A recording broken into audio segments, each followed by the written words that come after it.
over 450 associates with locations in Raleigh, Durham, Fayetteville, and Wilmington, in addition to its headquarters in Greensboro. Whereas known as a prolific philanthropist and active community member, Mr. Brady served the Juvenile Diabetes Research Foundation, Sanctuary House, the North Carolina chapter of ALS Association, Boy Scouts of America, Old North State Council, the American Society of Heating, Refrigeration, and Air Conditioning Engineers, the Rotary Club of Greensboro, and has served in many capacities at Our Lady of Grace Catholic Church. Whereas Mr. Brady also served as co-chair of the Coalition for Better Education in Guilford County, helping to complete the merger of Guilford County, Greensboro, and High Point Public Schools in 1991. Served on the Guilford County Board of Education, was a board member of the Guilford Technical Community College, and served on the North Carolina Agricultural and Technical State University Engineering Advisory Board. Whereas Mr. Brady received the Nathaniel Green Award for Outstanding Contributions to Community Enrichment from the BSA Old North State Council, and supported education initiatives at the University of Rochester, Ohio Wesleyan, Delaware, Ohio, NC-A&T, the University of North Carolina at Greensboro, and GTCC. Whereas Mr. Brady enjoyed spending time with family and friends, summers at Topsail Beach and winters in Blowing Rock. Now, therefore, be it resolved by the City Council of the City of Greensboro that the city wishes to express its condolences and offer its sincere appreciation and gratitude for many years of dedicated services rendered by Donald Don James Brady. His legacy will be remembered by the outstanding contributions made to the community. A copy of this resolution shall be delivered to the family of Donald Don James Brady as a symbol of gratitude of the people of Greensboro, North Carolina. Move the resolution. Second. So that has been moved and seconded. Council, please vote.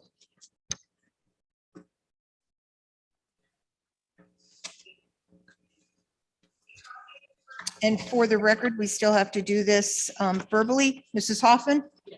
Mr. Holston? Yes. Dr. Wells? Yes. Mayor Pro Tem? Yes. I am a yes. Mrs. Abuzawader?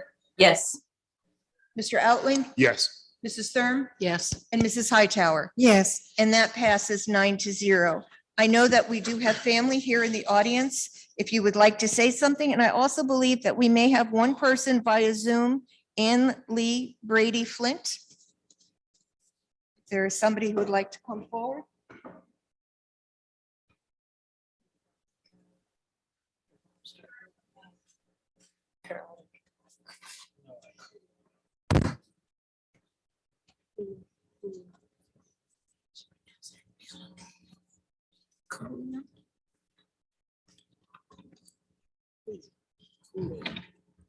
On behalf of my mother, my siblings, and my father's many grandchildren, we would like to thank you, Mayor Vaughn and council.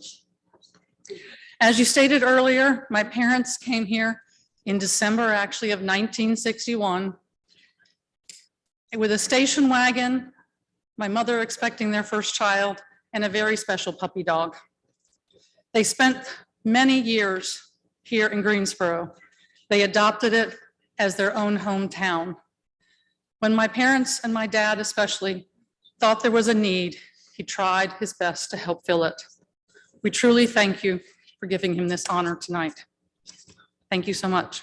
Thank you very much. Thank you. Thank you. And thank you for sharing your dad with us. I know that he worked for the community right up until the very end. And I remember, I know that Jody wanted to be here from Sanctuary House, and that she had a fundraising event that your dad was a part of.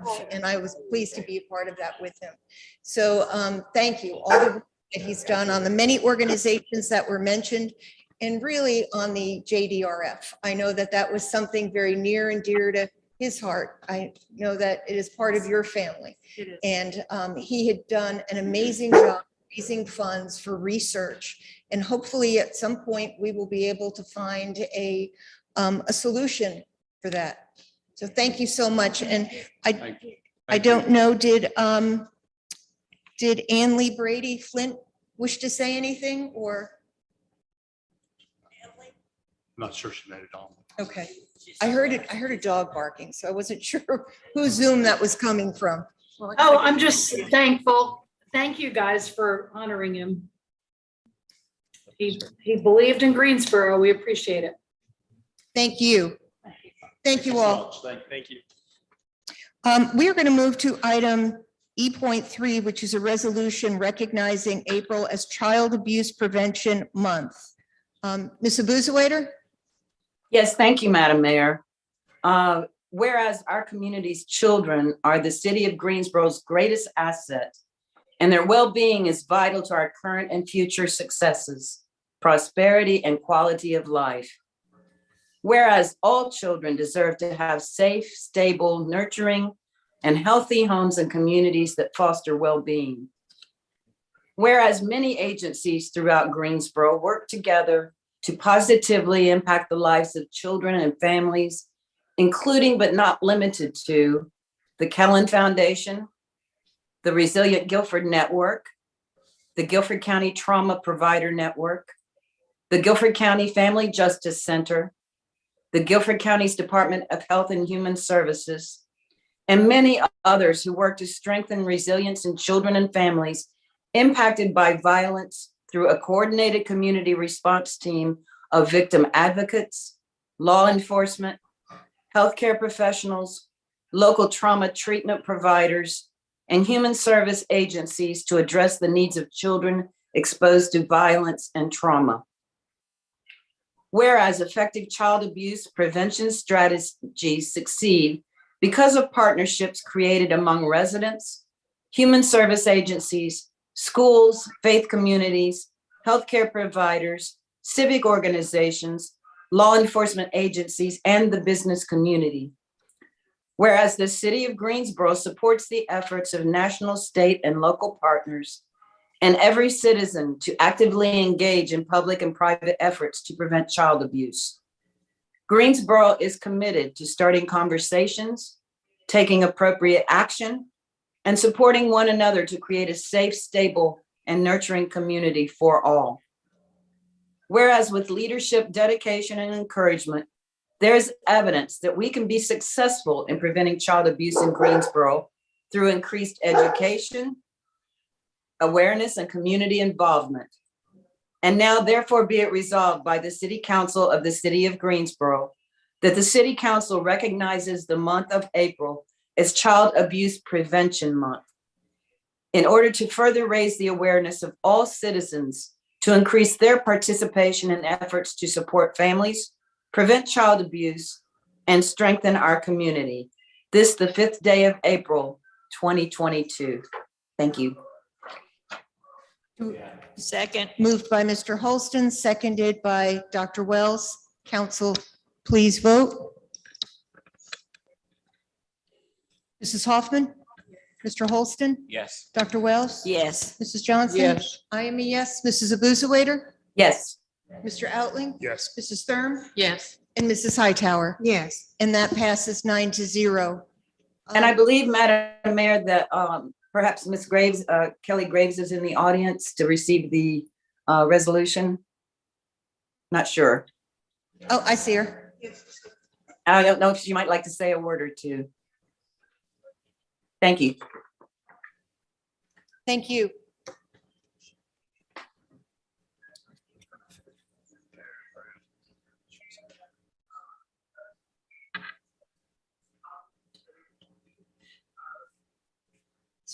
$22,000.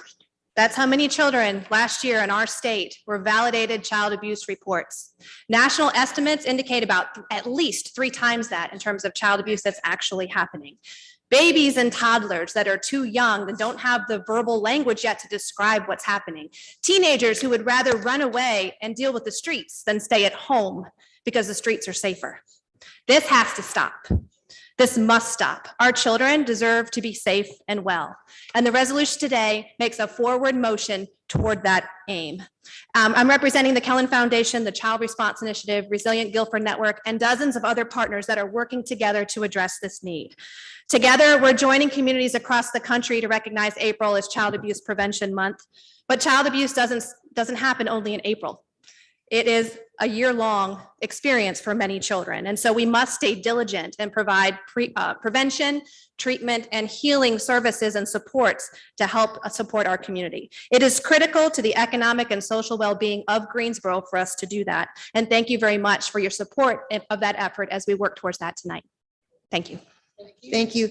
Dr. Graves, we found out at our retreat that the numbers of aggravated assaults seem to be rising in the city of Greensboro. However, we were told that the FBI now includes child abuse as an aggravated assault, which of course, I think we will all agree that it was, but in prior years, it was not included in that aggravated assault number. I've asked Trey and GPD if they could kind of separate the two numbers, and I'm sure it will be very startling to see the number of charges that are brought in child abuse cases. And I know it's a very hard job. It is, but rewarding, and our kids deserve it. So I'm honored to do it. Thank you. Thank you for your work. Sure. Thank you.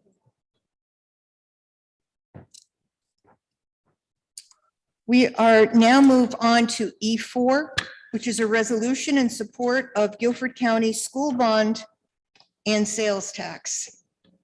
Whereas all students deserve safe, welcoming, and stimulating learning environments that support personal well-being and academic success.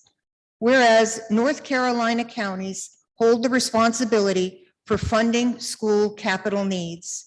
Whereas to address aging and outdated public schools, Guilford County has proposed a $1.7 billion bond referendum and a 1/4-cent sales and use tax to be included on the May 2022 primary election. Whereas normal wear and tear and new technologies have rendered a substantial number of Guilford County classrooms insufficient to meet the educational needs of students and provide environmental efficiencies. Whereas with an average 55-year-old school, many facilities deal with frequent faulty heating, ventilation, and air conditioning systems, and a lack of adequate safety systems. Whereas school bond and tax funds help provide safe facilities that offer the learning opportunities required for a high-quality education.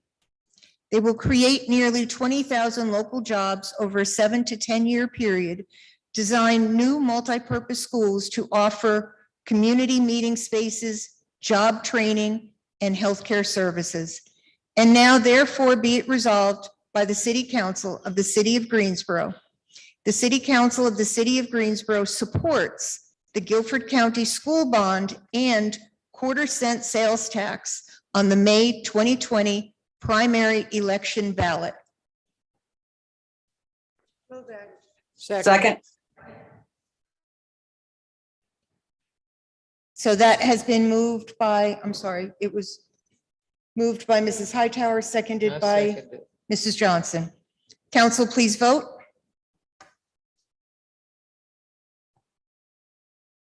Mrs. Hoffman? Mr. Holston? Yes. Dr. Wells? Yes. Mayor Pro Tem? Yes. I'm a yes. Mrs. Abuzawader? Yes. Mr. Outling? Yes. Mrs. Thurm? Yes. And Mrs. Hightower? Yes. And that passes 9-0. I know that we do have people here in the audience to accept this resolution.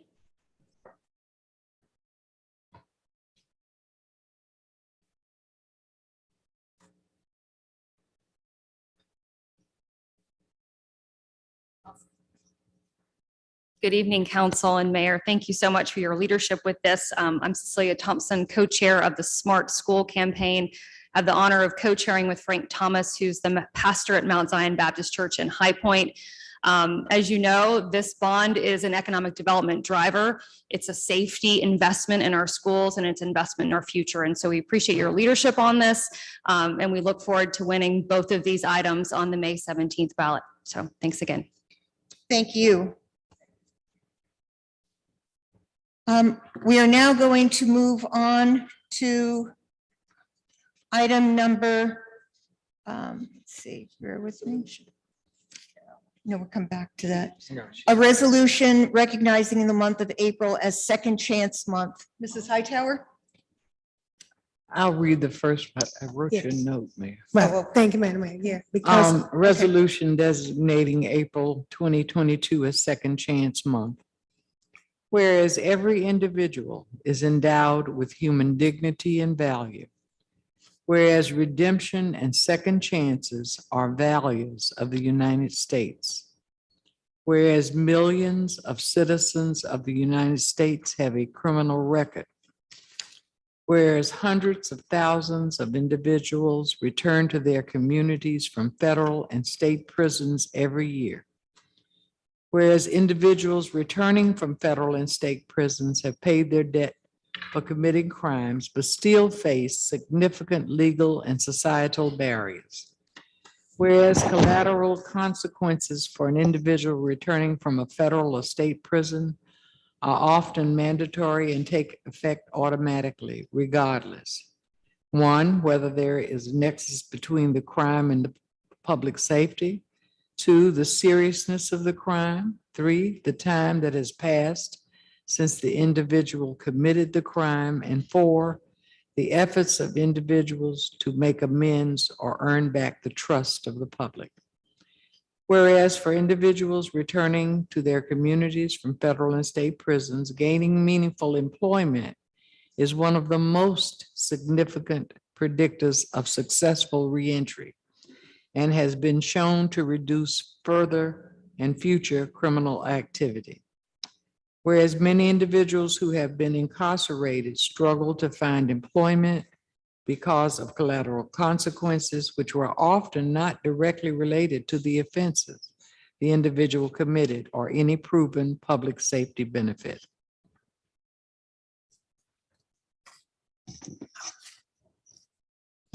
Oh, you want me to pick up there? Okay. Whereas many states have laws that prohibit an individual with a criminal record from working in certain industries or obtaining professional licenses. Whereas, in addition to employment, education has also been shown to be a significant predictor of successful reentry for individuals returning from federal and state prisons. Whereas, an individual with a criminal record often has a lower level of educational attainment than the general population and has significant difficulty acquiring admission to and funding for educational programs. Whereas an individual who has been convicted of certain crimes is often barred from receiving the financial aid necessary to acquire additional skills and knowledge.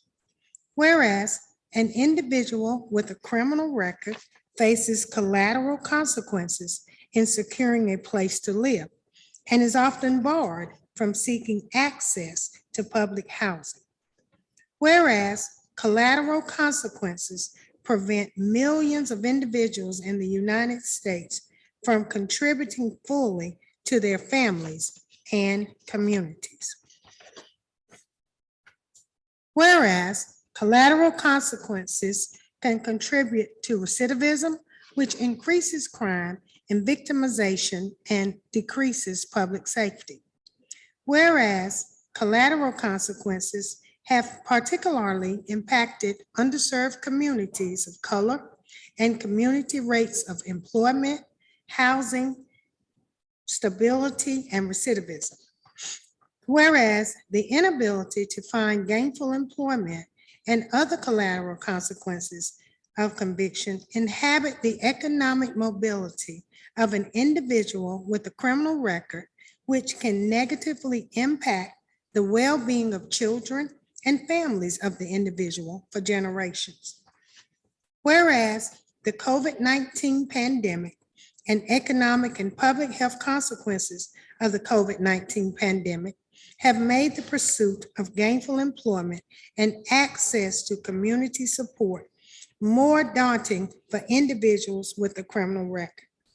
Whereas the city's information and outreach hub for reentry support, Thrive, GSO, was established in 2016 to increase meaningful conversation connections between businesses, advocates, and agencies, and increase opportunities for justice-involved individuals seeking employment, housing, education, and civic engagement opportunities.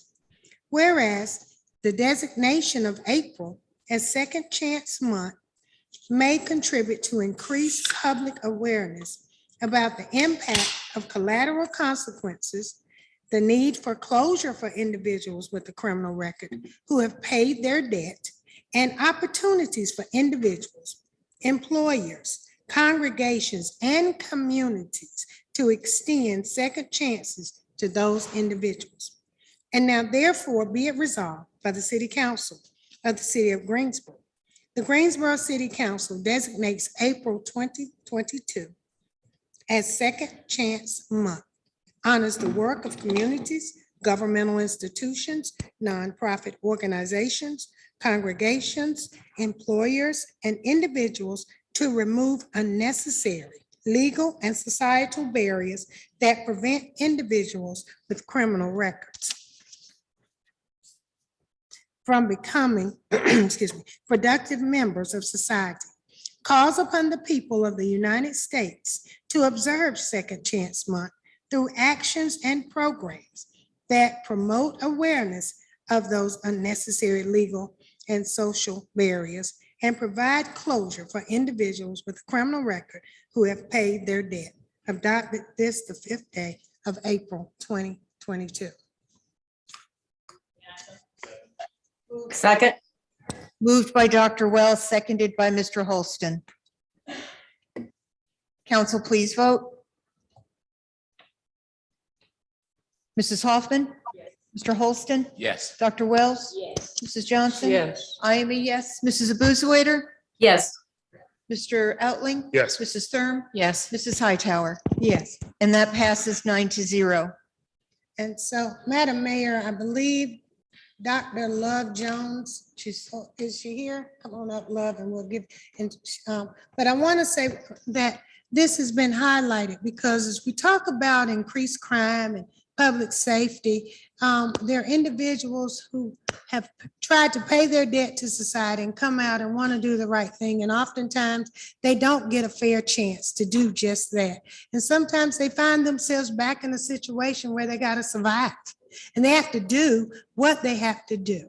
And so they wind up back somewhere that they don't really want to be. And so we stop them from being able to live in a home or get a job, drive a car. I mean, you say you go to jail, you pay your debt, but you come out and you still keep paying. And so what we want to do is highlight this so that we give individuals an opportunity. All they want to do is take care of their families, live their life. They made a mistake. Should they have to pay for it forever? So no, they should not. And so we at the City of Greensboro, I'm proud of the Thrive GSO program that we highlight this on a regular basis. Our workforce works with individuals. But I ask employers that are listening, give people an opportunity. All they want is a chance. Dr. Love, I just wanted to commend you. Dr. Love, I wanted to commend you on your speech I heard about a week ago with the African Women's Coalition or something like that. You gave a wonderful speech. Thank you. Thank you. And good evening, Mayor and members of council. Thank you so much for unanimously deciding to sign this resolution. Greensboro, like any city, is a place where hopefully you can dream, but more than dreaming, you hope that your dreams come to fruition. The signing of this resolution is a positive sign of branding in the right direction, that if you can make your way to Greensboro, you can get a second chance and you can, no pun intended, thrive. Our hope is to continue doing the work in the community. We're very grateful for our partnerships within the organization and externally. Again, thank you. Thank you. Now we will go to item number E2, which is a resolution honoring the memory of the late Guilford County Commissioner Carolyn Quinlan Coleman, and it will be read by Mrs. Hightower and Dr. Wells. Resolution honoring the memory of the late Guilford County Commissioner Carolyn Quinlan Coleman. Whereas on January 26, 2022, this community lost one of its outstanding community leaders with the passing of the late Guilford County Commissioner Carolyn Quinlan Coleman. Whereas Mrs. Coleman was born July 9th, 1942 in Savannah, Georgia, knowing at an early age that racially segregated policies of the Jim Crow South were unacceptable. She advocated for neighborhood improvements and challenged inequality by joining the National Association for the Advancement of Colored People, NAACP. Whereas on March 16, 1960, as a high school student, Mrs. Coleman and two others staged a sit-in at a local segregated azalea room lunch counter. The denial of service and subsequent arrest, along with witnessing her mother's advocacy, sparked Mrs. Coleman's activism and a lifelong commitment to fighting injustice. Whereas Mrs. Coleman matriculated from Alfred Ely Beach High School in Savannah State to Savannah State College, majoring in history with a minor in economics and sociology. After obtaining a Bachelor of Science degree, continued her studies at Memphis Theological Seminary and North Carolina Agricultural and Technical State University, earning a Master's of Science degree in adult education. Whereas Mrs. Coleman's professional career began as an NAACP field organizer in the state of Alabama, as well as Atlanta, Georgia, and Memphis, Tennessee, and as an executive director for the North Carolina State Conference of Branches.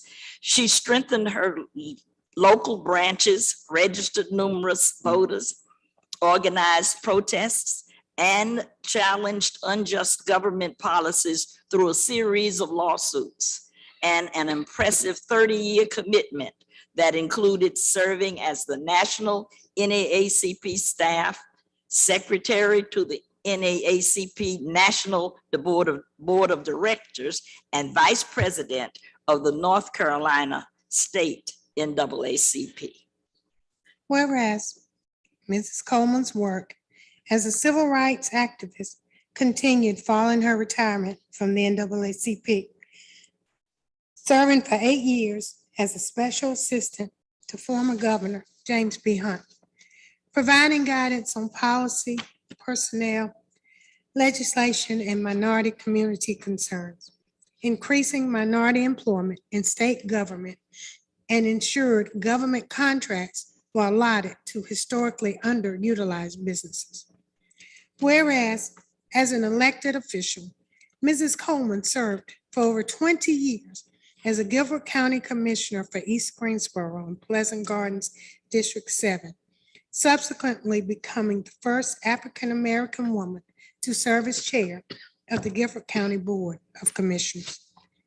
Whereas Mrs. Coleman served as liaison to the Greensboro Sports Commission, Greensboro Convention and Visitors Bureau, Piedmont Authority for Regional Transportation, Piedmont Triad Council of Governments, Workforce Planning Board, Budget Process Committee, Community-Based Organization Study Committee, and School Budget Committee, and was appointed by Governor Roy Cooper to the North Carolina Barber Board. Whereas Mrs. Coleman, as a lifelong advocate was awarded the Order of the Longleaf Pine, North Carolina highest honor, in addition to the NAACP Humanitarian Award, Outstanding Citizen Award, Lifetime Service Award, Benjamin L. Hooks Keeper of the Flame Award, Medgar Evers Award, along with the distinction of having the North Carolina NAACP membership luncheon named in her honor. Recognized as Georgia's Hero of Savannah to Desegregation, and the North Carolina Association of Black County Officials Frederick Douglass Award for participation in the Guilford County Feeding the Communities program. Whereas Mrs. Coleman served as on a host of organizations, was a devoted member of Delta Sigma Theta Sorority Incorporated, and a congregant of the New Zion Baptist Church in Greensboro.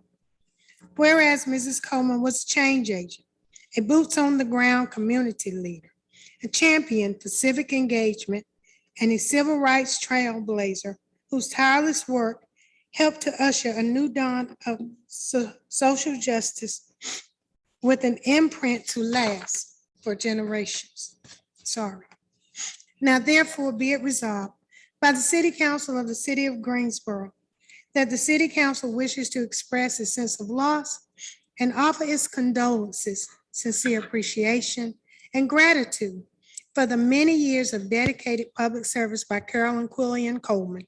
Her legacy will be remembered by the outstanding contributions she made, that a copy of this resolution shall be delivered to the family of the late Carolyn Quillian Coleman as a symbol of the gratitude of the residents of the city of Greensboro and the state of North Carolina for her many contributions to this community and beyond. Move the resolution. Moved by Mrs. Johnson, seconded by Dr. Wells. And I know that Mrs. Hightower, you're in that mix too. Council, please vote. Mrs. Hoffman? Mr. Holston? Yes. Dr. Wells? Yes. Mrs. Johnson? Yes. I am a yes. Mrs. Abuzawader? Yes. Mr. Outley? Yes. Mrs. Thurm? Yes. And Mrs. Hightower? Yes, I know that there is family here in the chambers tonight, and I believe we have Michael Leach on a Zoom call. yes, we should have. I think Genesis and let's see, the granddaughter and I think one church member, Miss Grace, are here to receive the resolution. Thank you very much. As you know, this is very hard for me. This is my friend, and I still miss her because she was somebody I could confide in. You know that. We talked every day. She was very wise. Sometimes you don't even appreciate people until they're not here. And there's just really no words to describe the impact she had on my life and the lives of dozens of others, many, many more. Family is wise. Sometimes we just don't know till people aren't here how valuable they really are. But Mrs. Coleman made a difference. Even down to we worked most recently with, I think, COVID money that came down, and she took 500,000 of that money and did fed thousands of people with the program at about 10 churches, and we worked together, and I helped her with that. And that was just her love, to make sure that people had something to eat and somewhere to live safe. And so I'm so thankful to have met her, and thank you all for letting me share her life with her and talking with her till 1 o'clock every night on the phone. So thank you, because she really, really, really, really, really is missed.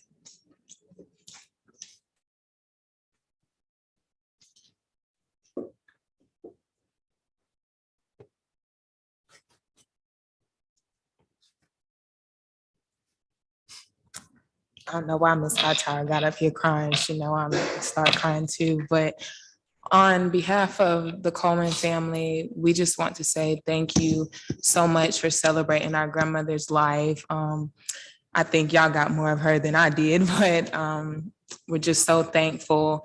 And thank you for letting her serve. Thank you for not letting her disability get in the way of that either. And there's just so much I could say, but I won't. Again, just thank you so much. I would be remiss if I didn't say that Carolyn was an awesome woman.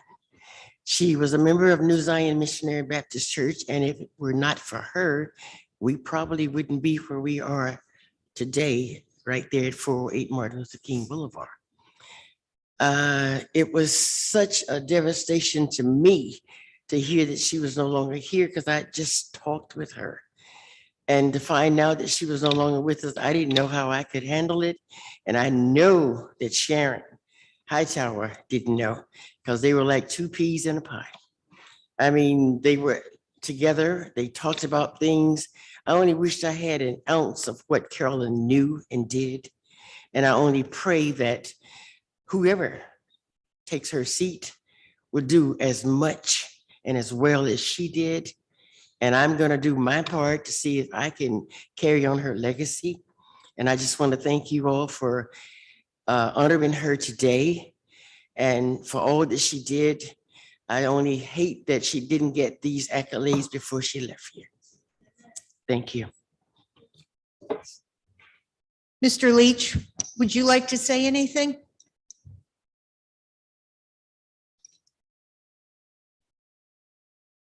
I do want to thank the family for being here. Commissioner Coleman certainly did leave an indelible mark, not only on our city, but the nation. Thank you.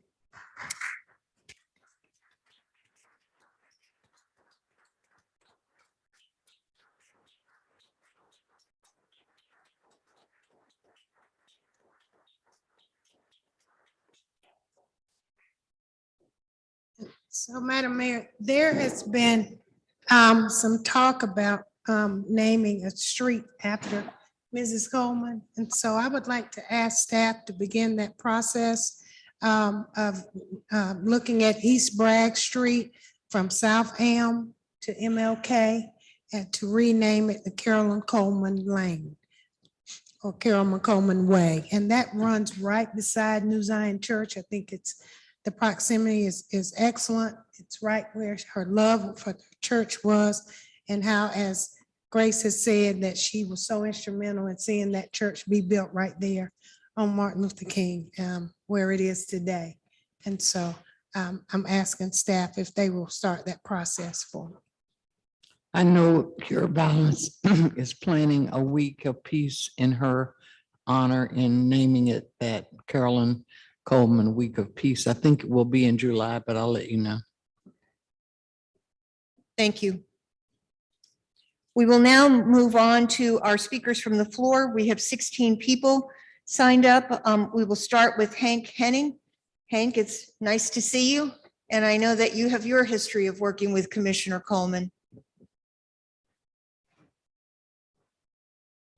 Thank you, Madam Mayor, council members. Yeah, you know, I was about to tear up too, actually. I did want to say I came here to just introduce myself in a new role that I have in the community to work with you all. Some of you are aware of it, and I definitely feel remiss if I didn't make a few comments. You know, what a night. So I show up, and one of the individuals honored here I worked for, and another one I got to serve with. And so it's a little bit of a somber evening for me just to hear their names mentioned, all the great things they did. One thing about Carolyn, you know, that is just a fond memory, always near and dear to my heart, that I don't think a lot of people outside of our board knew.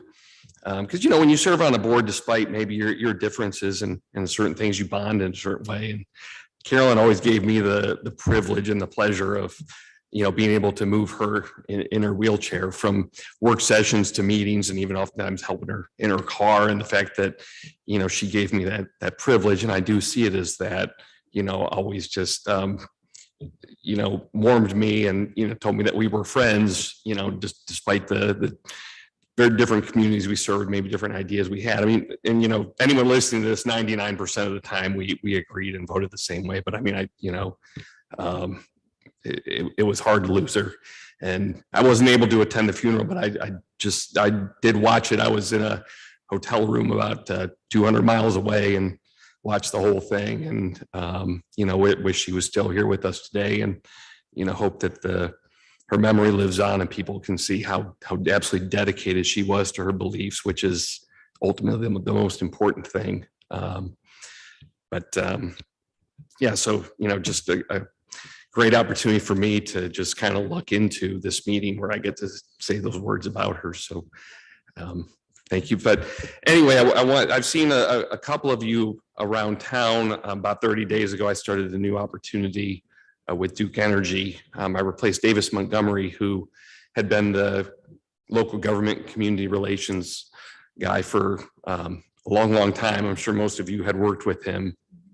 And so I replaced him, and so I will be in this role, and I just wanted to come and make you aware of that because I know you get constituent calls. You may have questions yourselves.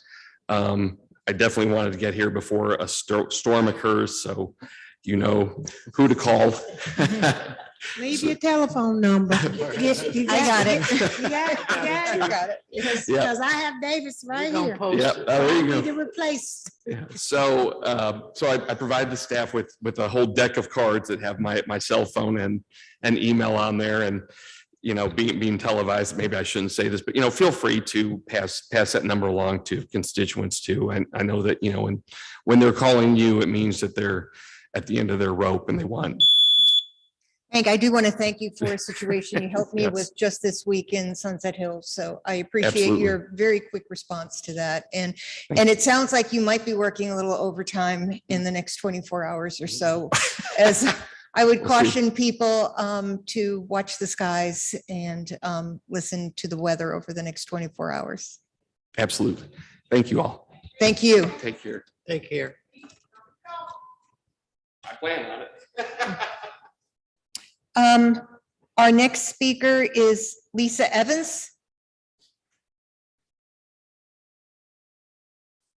followed by Kathy Daly, followed by Judith Byers.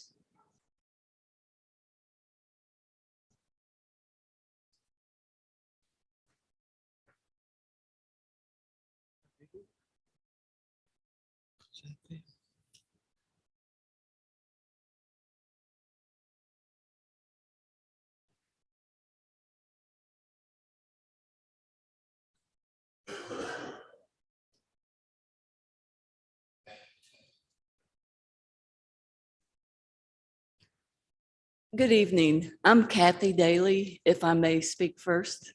In Yeah, front of any Lisa. order you Okay. want, 3 minutes apiece. Thank you.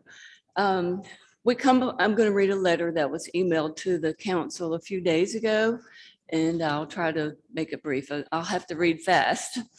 We come before you as residents of New Garden Manor Apartments, 2216 and 2218 New Garden Road in Greensboro, once designated as senior apartments. On February 21st, we received notices of a management change that our rent would more than double, and we were given 90 days to move or requalify to stay in our present apartment. Our residents enjoyed a quiet, safe home for as many as 14 years at a low rental rate meant to provide affordable housing for seniors. There are residents with disabilities, mobility limitations, and serious health challenges.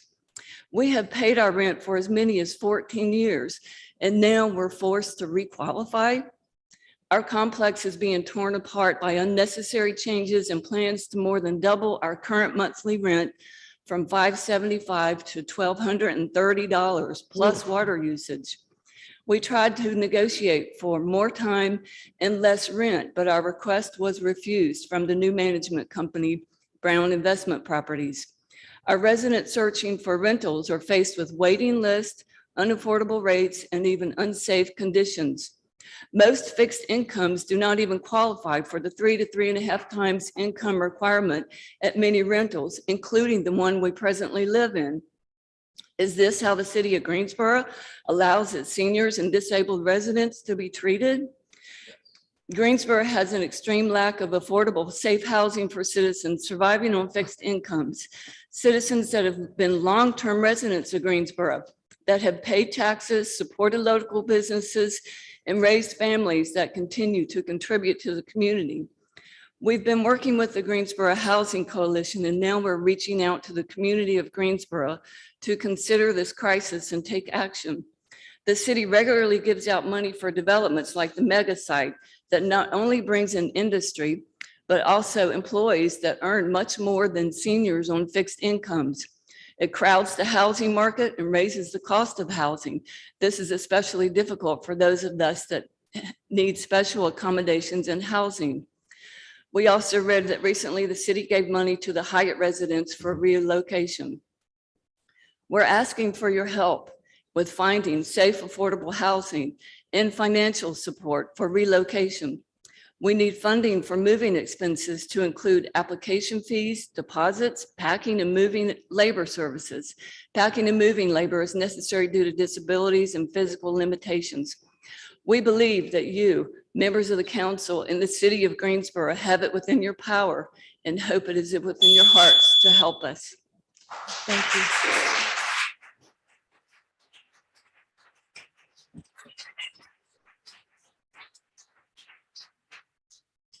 Hi, I'm Lisa Evans. I'm here today as one of the disabled residents after being hit by a tractor trailer truck in 91. I've developed systemic lupus and RA that has attacked my vital organs.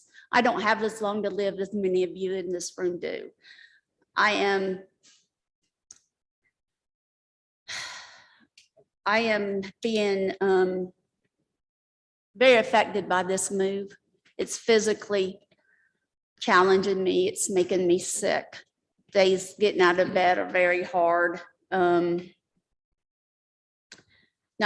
days to find a place in this at this time has been challenging. There are no ways to find a house. Anything that goes on the market gets really picked off quickly, nor do we make the income to qualify. Finding a place has been almost impossible for most everybody. There are wait lists, exorbitant prices, and not even Section 8 housing is available. I want you to look around you.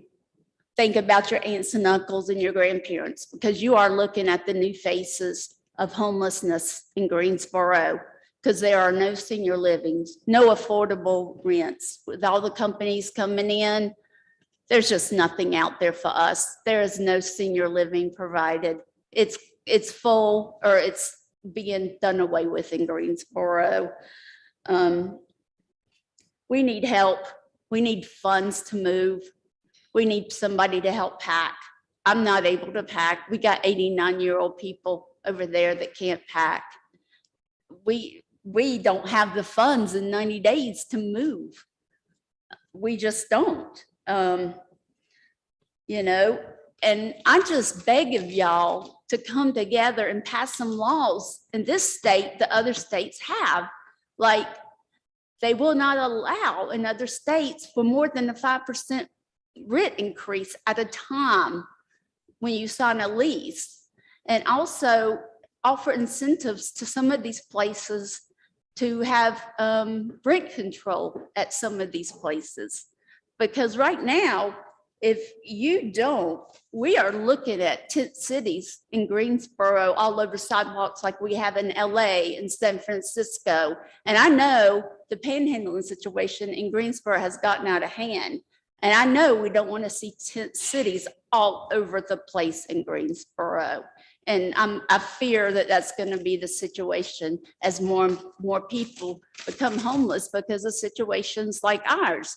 Because we have had 5 apartment complexes in 6 months have the same problem that we are having today. So without your help, we can't do it on our own. So we are begging of you for some help here. Thank you. Thank you.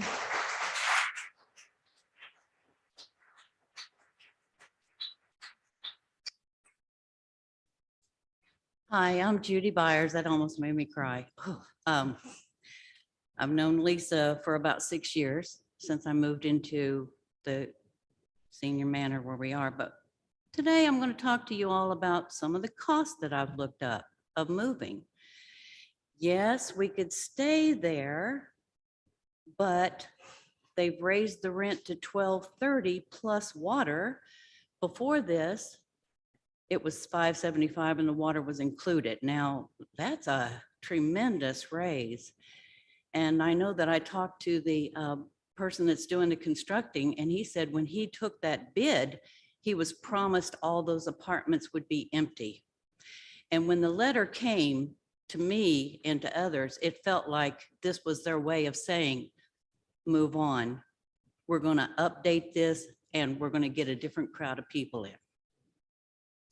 So that's how come I looked into the moving fees and all that kind of stuff, because the application fees, you apply, you pay the money, and it's for both people, husband and wife, or if they're partners, it's still going to be $40 to $65. It could be even more than that. You don't get that money back. I know I talked to a woman that worked at a real estate agency, and she said, I sold my home, but I didn't know where I wanted to live, so I filled out about 10 of these. So you never get that money back. That's just an added expense. And then if you do get qualified, then there's administrative fees. And then there's deposit fees. Some of them are not so bad. Some of them are pretty expensive. And then, of course, moving expenses. When I looked into the moving expenses, I found that there is a couple of places that it went from $520 to $1,000. And that's not even counting helping someone like Lisa to pack, to helping Faye, who's 89 years old, to pack. What about the 85-year-old? So there are a lot of expenses involved. But the other problem is finding affordable housing. I've looked everywhere, and there's pockets of Greensboro that are better than others, but most people are sticking and staying. The other thing is too, I thought, well, I could buy a place. Maybe I could, I got approved at the credit union. But the problem is that there's a bidding war going on out there, because, you can buy it. If you can buy, then you can pay less than that $1,100 on up rent. So that brings me to the other problem. A lot of these affordable places that are not in too bad a place, there's a waiting list. There's a waiting list from 3 months to a year. We don't have that long. We tried to negotiate. Okay, but you get the gist of it. Thank you. And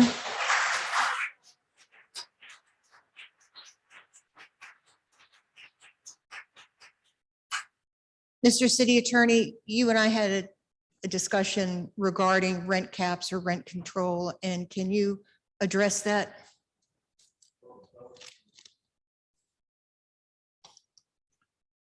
Yeah, actually, one of the speakers made the point, as we all understand it, state law in North Carolina simply doesn't allow it. One of the speakers made the point that it's a state law matter that does not allow cities to put caps on rent. North Carolina is one of those states. Oh, I think I asked that question too, but I think city manager had something that he shared. I think that was very, I think interesting. I mean, there's just some things we just can't control. So I don't know if he wanted to even touch on, but I know legally we can't do anything. Our hands are tied to control rent. That's what I understand, right? That's correct. That's correct. So. We really can't have speakers from the gallery. We can touch base after the meeting. Okay. I mean, I could be a little more fuller about it. The statute that was passed in the state legislature was passed in '87 when there was Democratic control of the House and the Senate, and it was led by Dan Blue. So everybody knows who he is and what the various stances in the political bodies are, and they no longer have control. And certainly the group that's in control now is not going to consider that. So, one thing that I will do is I'll reach out to the Piedmont Triad Apartment Association to see if they have a list of available units and what they're renting for at this point. We'll see if maybe we can get a database of possible apartments that are available. so in order to get something about rent control, it would have to come from the legislature, number one.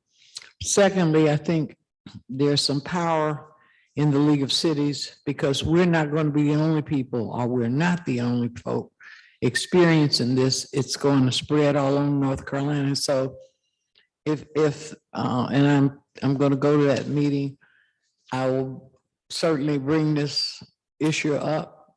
And if there are things we can do as municipalities together to help put pressure on the legislature, I'm willing to carry that ball.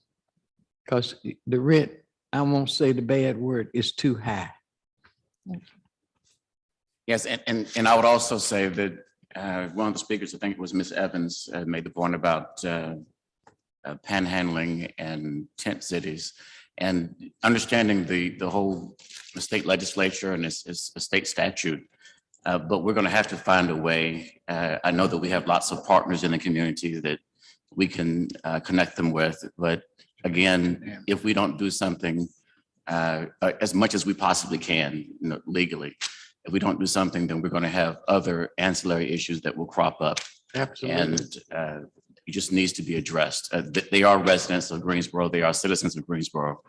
And we should do all that we can. We may be limited, but still do all that we possibly can to help soften the burden, provide the information, provide the resources, provide the contacts, so that the impact is, if it's going to be an impact, that it's not as great as it looks right now. Because going from 575 to 1230 plus water is really, really impactful. So didn't I hear them say though that there were 4 or 5 other apartment complexes in the same situation? Didn't I just hear that? Yeah, you did hear that. Yeah, this is not going to be the last. So it's not This just is this. something I think we should. Yeah. Thank you. Our next 3 speakers are Del Stone, Philip Marsh, and Bill Marshburn.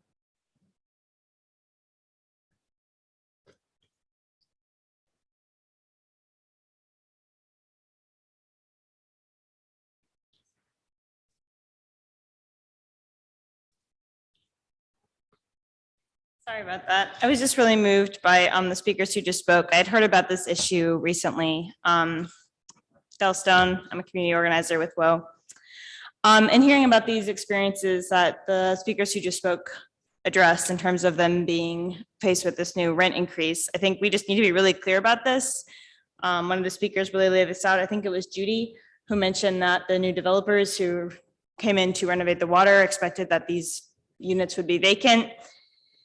This is not just a rent increase. This is functionally, literally an eviction. And this needs to be raised to, I think, another level than just a simple matter of rents being increased. But this fits into a broader pattern that I think the city needs to address, which is the fact that we are in a state of crisis right now. Housing in this city, and as it is nationally, is in a state of crisis. We've seen housing prices increase over 20% just over the past year. We see developed agencies, we see these big investment firms buying up houses to the point where it's impossible for families to be able to get any kind of tiny foothold into the ability to raise themselves up to a level of sustainability and to be able to afford a life in this city. It's not even that the housing is expensive. That is a problem in itself, is that there isn't even housing that's affordable at any level. We're being pushed down into the level of functionally peasantry by being forced to continue to rent to landlords who want to squeeze every drop from the people that they can. And we see this played out in exact, very clear levels when we see these people who have been paying their rent, doing what they're supposed to, fulfilling every check mark on the box as they're supposed to do for years, for decades, and still at this stage of their life, they can be told, you are not necessary, you are ancillary to our society, and get pushed out as if their lives don't matter, as if their living conditions don't matter, as if their quality of life doesn't matter. And I think that's unacceptable. And I know that this city has resources. I know that this city puts a lot of investment into development in many different capacities. And I know if we can marshal our resources, we can actually put our resources together to support the people that have been a part of the city and our residents and citizens that we value and care about. And so I just want to support the speakers who spoke here tonight and say that we cannot allow citizens who have been doing everything that they're supposed to do to be literally evicted at the drop of a hat. So thank you for your time. Thank you.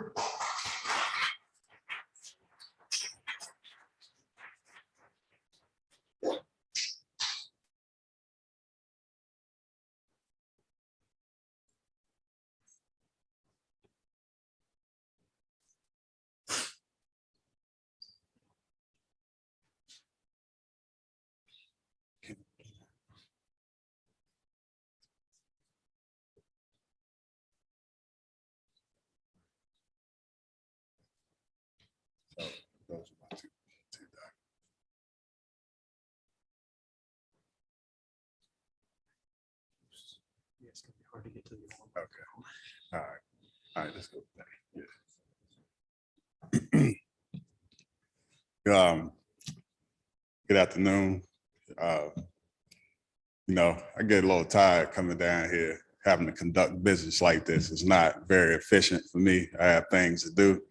As a person that's graduating from college this semester, it's really not beneficial to my time to come down here and constantly speak about, things that go on with city staff and just my professional business that should be handled much more effectively through me reaching out to necessary department heads or to the city manager's office, which leads me to this. From my understanding, evidently city staff has disparaged my name and told a lie.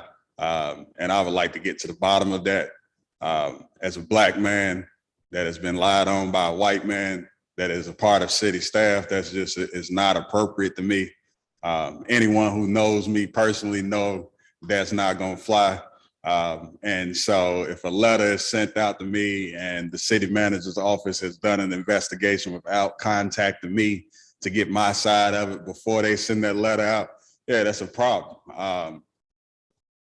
And so where we just kind of end up at is that, again,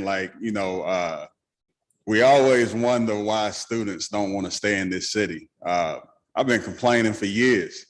And I know a lot of people don't like this, but the Black population has now become the majority in this city. And whether people like it or not, things are gonna change around here. It's just ridiculous that you gotta come down here and constantly speak about city staff not doing their job. Ms. Johnson, you asked for city staff to give you an update the last time I was here. I have not heard nothing in the last 30 days.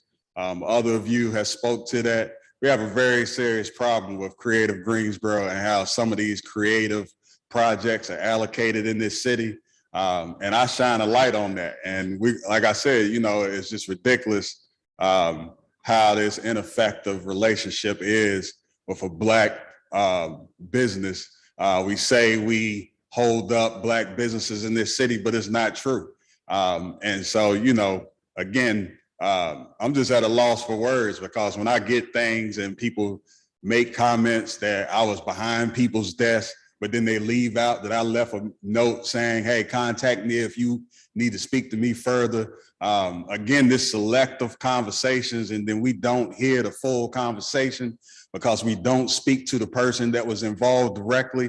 I know what that is. I know that I'm whiteballed in this city. It's just that I don't care, because nobody can stop what I do in this city. And so we can't have the benefit of what I do, but then try to ostracize me in this city. That's just not gonna be the case. Thank you. I think that I saw something said that the manager wanted to meet with you. Well, this letter said it, but then when I contacted Ty twice, I never received a response. He was copied on the email twice. One of those, he was at the retreat, and I understand that. But again, that's just the disrespect. We can have immediate work sessions for white developers, but when a Black man has an issue dealing with his professional scope of work, all of a sudden no one can answer back. I've been waiting for Ty to contact me. He hasn't spoken yet. That's why I stopped speaking. This is the letter. And it says clearly right here, should you have any questions, please reach out to my office or the office of the city attorney. I reached out to him. He did not respond. We as Black people, we understand that we get taxation without representation. We see it in how our communities look. We see it in how, the response from city services are lacking for other places in the city. And so again, I'm at a loss for words of why the city manager has not contacted me. But again, we do need to get to the bottom of this. I know that, because that's a serious problem. And I do not appreciate anybody lying on my name. I did not threaten that man. Why would I have to threaten that man? But I know white people think that whenever Black people hold them accountable to their job description, it feels like they're being threatened. But that means that that person may not need to be in that job if they can't take having a discussion with a person and they always feel like it's someone threatening them. So I Thank you. I think Mr. the City Manager, speak good. could So you all that's get a- a meeting so that we can resolve some of this, please? Thank you very much. We actually did reach out to Mr. Marsh. We did, and we're also working to set up a meeting after this. But I believe that, yeah, we did reach out. Our office reached out to Mr. Marsh, and then we are also working on setting up a meeting. Gonna have a meeting with, because he said they reached Well, out. yeah, I think, Can y'all work that out? maybe Why don't you April let could them work help it out? Yeah. set that up. And I will make my schedule available because I think this takes precedence. Because what I did ask was for Creative Greensboro to take me off that website.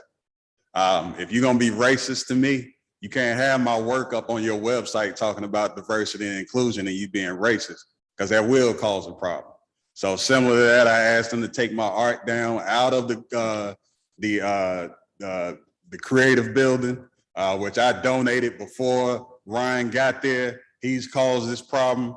And so that also has been done. And so again, you know, it's just funny that we want to use my art to promote the city, but then all of a sudden we can't have the respect for the person who I creates. understand. It's kind of gone beyond answering the question. April, if you could try to set up a meeting with Philip.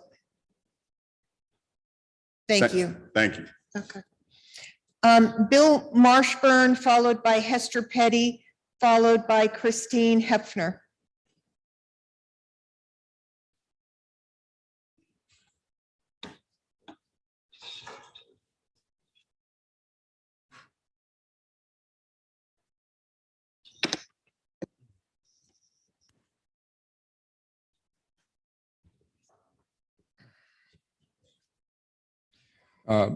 Bill Marshburn, 4693 Long Valley Road. Before I begin my 3 minutes, I want to clarify to all and apologize to the mayor. The statements I made here previously. One, I said I thought you started the clock a little early. I went back, found it was 5 to 7 seconds tops, not worth mentioning. Two, on another occasion, I asked you why I could not access past meetings from the city's website. I was impressed that you gave instructions right away.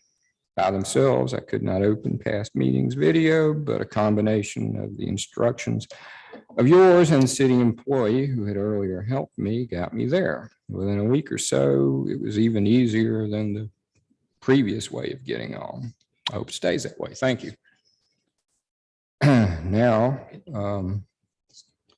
may I begin my 3 minutes? Your 3 minutes started. Well, I asked you to No, let me I've said apologize. at the beginning, each speaker gets 3 minutes. So Well, I wish you had informed me of that, Madam Mayor. please use the rest of your time wisely.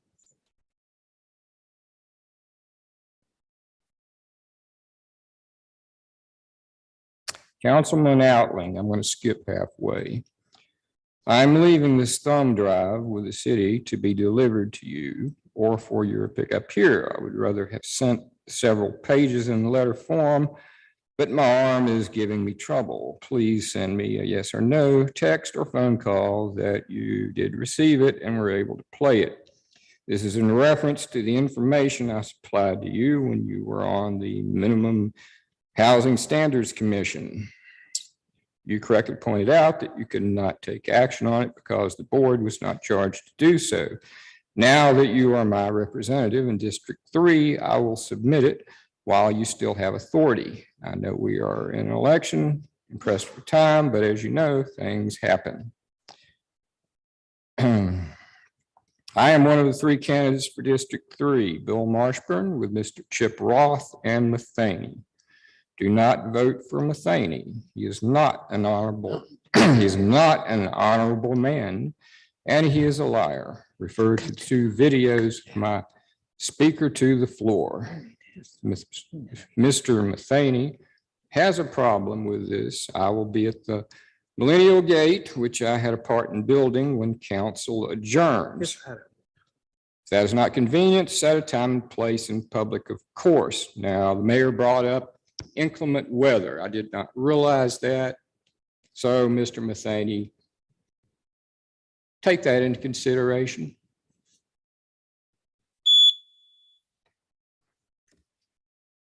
Hester Petty, followed by Christine Hopfner,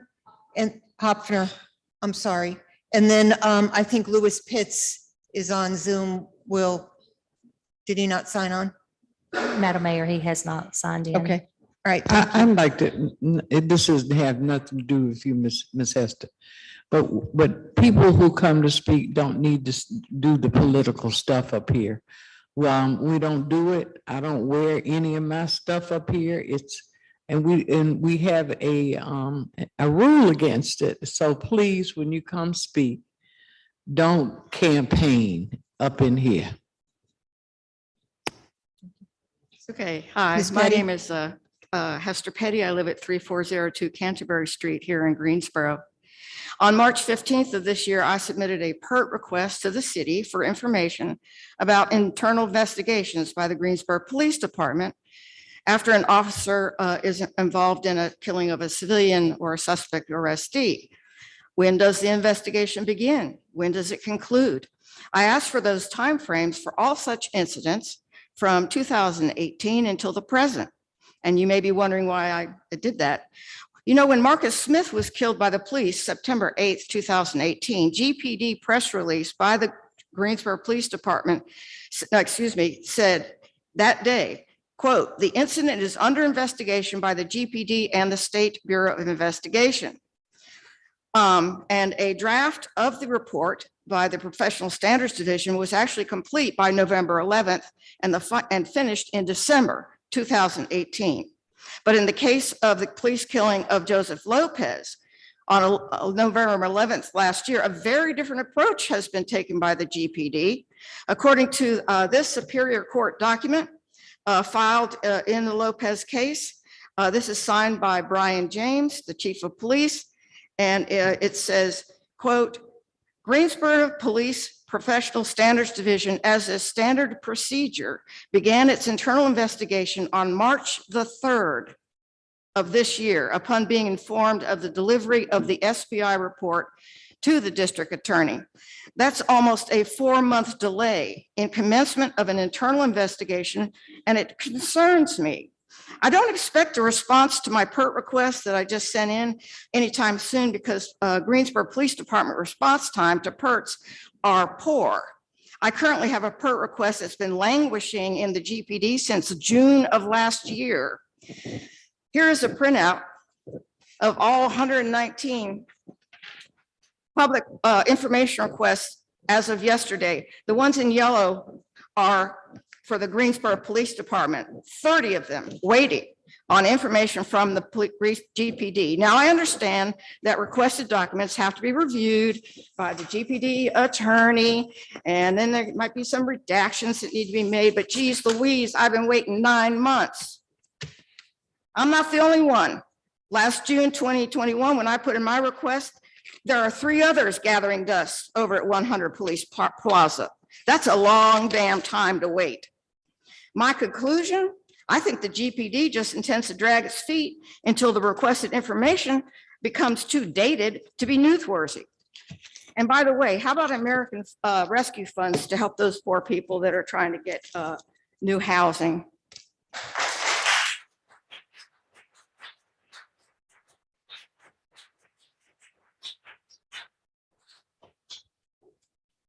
And our next speakers will be Billy Belcher, Louis Medina, and Paulette Montgomery. My name is Christine Hoffner. I moved to Greensboro about 2 years ago and keep learning more and more about the disturbing lack of transparency and accountability of City Council, as Hester just made reference in terms of your oversight of GPD. But since you're elected to serve on the public's behalf, transparency should be a priority so Greensboro residents know what's going on. Instead, you stood in the way of information getting out. This includes information about everything from the availability of grocery store locations to actions by the police department. The police actions have been shown to have severe and immediate impact, so I'm focusing on transparency there. This is where city council oversight comes in. We know from the police body cam video revealed through the Marcus Smith homicide case that there are problems in police training, conduct, reporting, and accountability. Now, Joseph Lopez is another homicide victim at the hands of the Greensboro police. As things stand, it's state law that requires a judge to allow Joseph's father and his lawyer to view the police video. Fortunately, that was granted, but with a gag order. That means no other family members can find out what happened to Joseph, and another lawyer can't be consulted about what the video shows. City council needs to right this situation. Now, Justin Outling and Mayor Vaughn both claim credit for their actions a few years back for a city policy on access to body cam footage. Since I didn't live here then, I had to look this up and learned that the way they tell it is revisionist history. At the time, there was a well-supported people's policy put forth by Greensboro residents that promoted public access to police body cam video. But public comment on that was prohibited at the meeting that the Vaughn-Outling plan was voted on. And in contrast to the popular policy, the Vaughn-Outling plan hindered public access by emphasizing trivialities as reasons to deny public access. Apparently, the Vaughn-Outling plan has influenced city council against acting on the public's behalf, but city council oversight of the police means that they can instruct the city manager to see that the petition for expanded viewing of the body cam footage of Joseph Lopez's homicide is supported. In fact, this can be done Thursday morning in Superior Court. Given what has happened over the past few years, public confidence in the police and the council is at a low. So such support for victims of GPD needs to be made ongoing policy. I hope you'll do that. Thank you.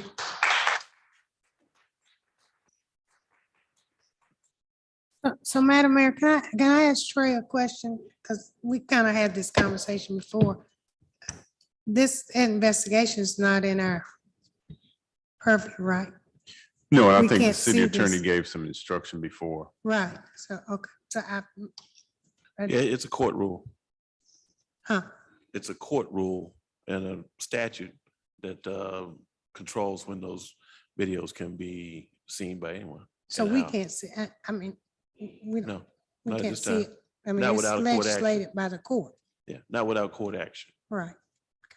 We can continue to advocate for greater Right. transparency. We got the body worn cameras hoping it would lead to greater transparency. And I know the police department was even surprised that they wouldn't be able to release some of the information.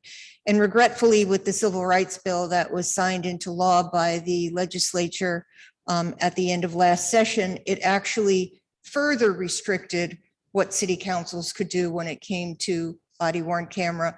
And I'll tell you that I know the police chief and GPOA and the Police Chiefs Association believe that there should be greater transparency and have gone to the legislature to see if we could modify the policy to at least let council watch it without having to go to a superior court judge.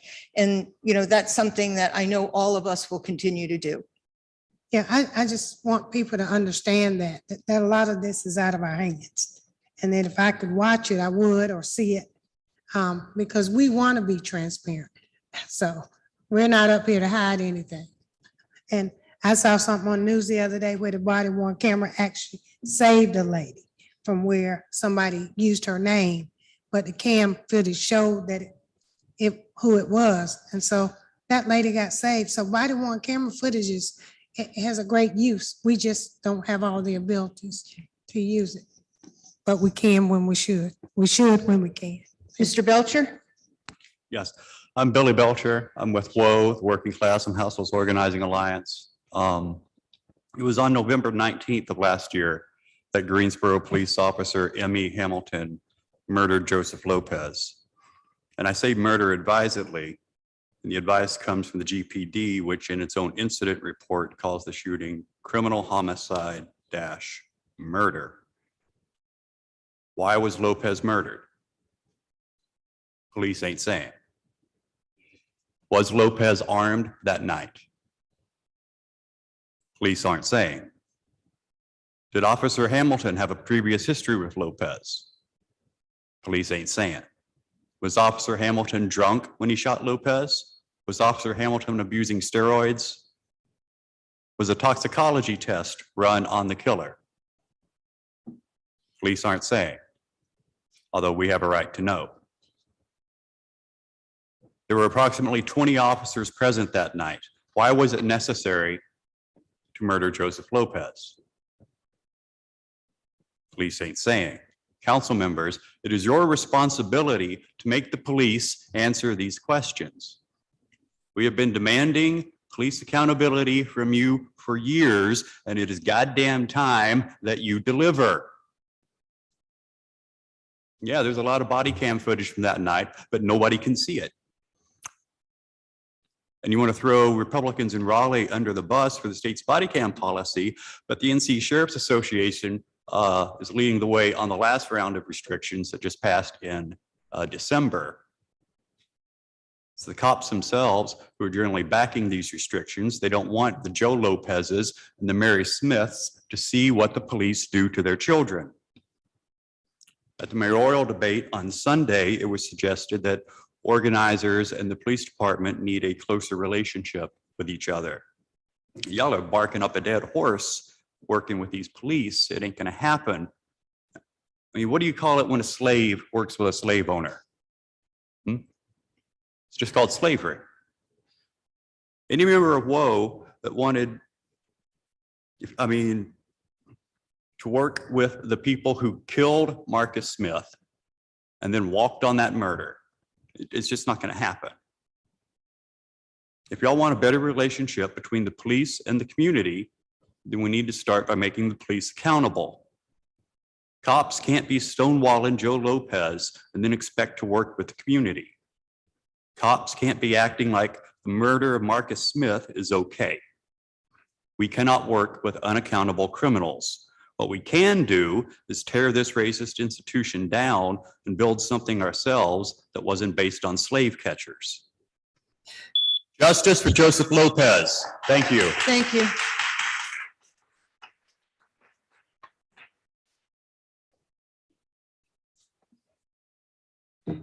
Hello, my name is Louis Medina. I'm with WOE, Working Class and Houseless Organizing Alliance. As my comrade said, we don't work with police. So if that's a solution that you pose, it's not going to work. I'm here to talk about electoral politics. It's election season for everybody, and I'm sure everybody's excited. Personally, I'm excited. I don't vote, right? But I'm excited to see what new corporate puppets this city can bring up and take y'all seats, because I'm really tired of seeing y'all. It's been 4 years now. We need to ask ourselves, and I'm not talking to you, I'm talking to people. We need to ask ourselves, why is it that we're always given bad choices? Why is it that we're always told to pick the lesser of two evils, right? Why is it that none of these politicians can solve things like, housing when there's 10,000 vacant units, when there's only 1,000 houseless people? Why they can't stop police brutality when the answer is so obvious? A child could say, hold them accountable, punish them, right? Why we can't, deal with poverty, right? Why is poverty growing? Why are we evicting more and more people? Why does that keep happening? I'm going to try to answer that. The truth is, and these people really don't, and y'all might appreciate this, make any actual decisions about anything. They just advertise to corporations, because at the fundamental bottom of our economy, of our society, at its basic fabric, it's run by profit, right? And when you have a society ran by profit, human need comes second. It gets moved, right? It becomes irrelevant. It just won't work. And I can do this logically if you'd like. If you're given two good options, if we had lived in a system that gave us multiple good options, we call that a pretty good system, right? If we got a system where Basic problems like the ones I mentioned could never be solved, and we were given bad options. We're always told to pick the lesser of two evils. We'd say that's a pretty shitty system, right? Right. We'd say that's an evil system. The truth is, none of these people that will run, if they're going to win, will ever change anything. They won't. We need to change it ourselves. The only solution, because a lot of these things are things that affect us. For instance, I doubt any of our city council members struggle with paying rent. They seem to live pretty comfortably. Struggle with, the possibility of getting fired from an exploitive boss. They sure as hell don't worry about when their, children getting shot by a police officer. Which, by that way, we shouldn't vote for any of them, right? Based off that. But we do. I'm a plumber. Most of my comrades are working class, right? And we propose that we seize control of the entire situation and we make the decisions ourselves, because these people never represent us or change anything. After Paulette Montgomery, Eric Robert, Mark Cummings, and Dusty King. Good evening. I'm Paulette Montgomery, lifelong resident of Greensboro. And I first want to start off by commending you for settling the Marcus Smith case. I wasn't here the night that meeting where you took a break to vote on settling it, so I do want to commend you for that.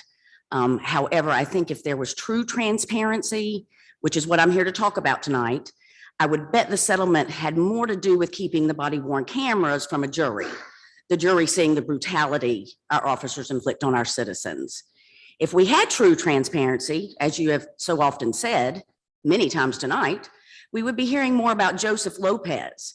It wasn't 24 hours after the settlement announcements for Marcus Smith that we got Joseph Lopez's autopsy back, criminal murder homicide, at the hands of our own police department. Some interesting facts about Joseph Lopez. He was killed November 19th, 2021, but the internal investigation wasn't initiated until March 3rd, 2022. Why? Was it because the Greensboro Police Department learned about Attorney Graham Holt filing the petition for the body-worn cameras on March 1st, 2 days prior? That should happen immediately. But no, this is Greensboro, North Carolina. The way Greensboro operates right now is to ignore, hoping no one hears about it, assure news outlets they are also conducting an internal investigation 1 month after the murder hadn't even started. Then they go into cover-up mode. I still don't understand why 20 officers, 20 for one man were called. Again, criminal murder homicide is how his death is described by GPD in their own incident report. Hopefully we will have the answer soon. The judge granted the petition for Attorney Graham Holt and Joseph's dad to view the body-worn cameras. This comes with a gag order forbidding them to tell anyone what they saw. As I'm sure you're aware, the gag order is not mandated in the state law. The judge by state law is granted the discretion to impose a gag for legitimate reasons, none of which exist in the Lopez case. Protecting the GPD and the city from liability and embarrassment are not legitimate reasons. This has been the standard practice for decades and is part of the code of silence and the covering up of police racist violence embedded in white supremacy in our town. From what I understand, there is a hearing this Thursday to request to modify the gag order. That's one way to be transparent, support releasing the gag order. Joseph's dad can't even tell his family members what happened. Wouldn't you want to know what happened to your family member? Transparency and accountability is crucial for a democratic government. Greensboro is extremely deficient in both.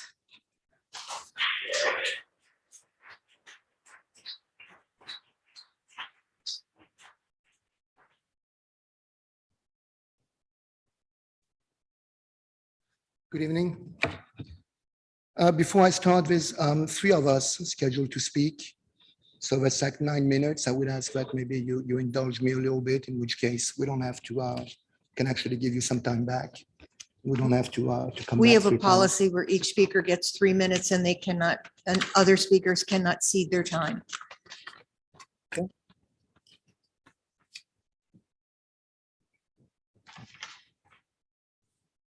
I haven't started speaking yet. I'm just setting up.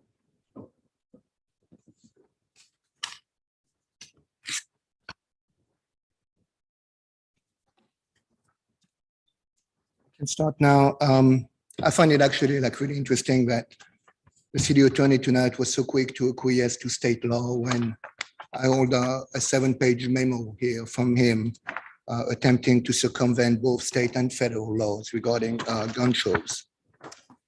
Anyway, I'm here to talk tonight about public records.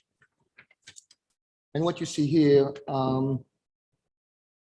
is two conclusions from two different city attorneys on the same topic. They both disagree with each other, and yet they cite the same statute. And it has to do with the gun show. So I find it like very selective, and I think the public record laws are there for a reason. And I find it offensive that it is so difficult to get access to public records, which by the very name, are actually like public records and therefore, available to the public.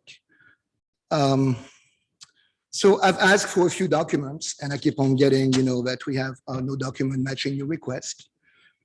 And yet, there's obviously a very strong conversation with multiple memos and multiple emails amongst yourself.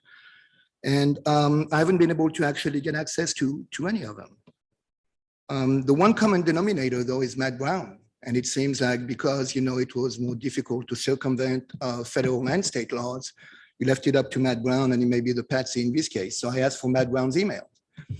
And I got a lot of, I've never seen in all my dealings with the city, I've never been such a stonewall. I've never seen a stonewall like this ever.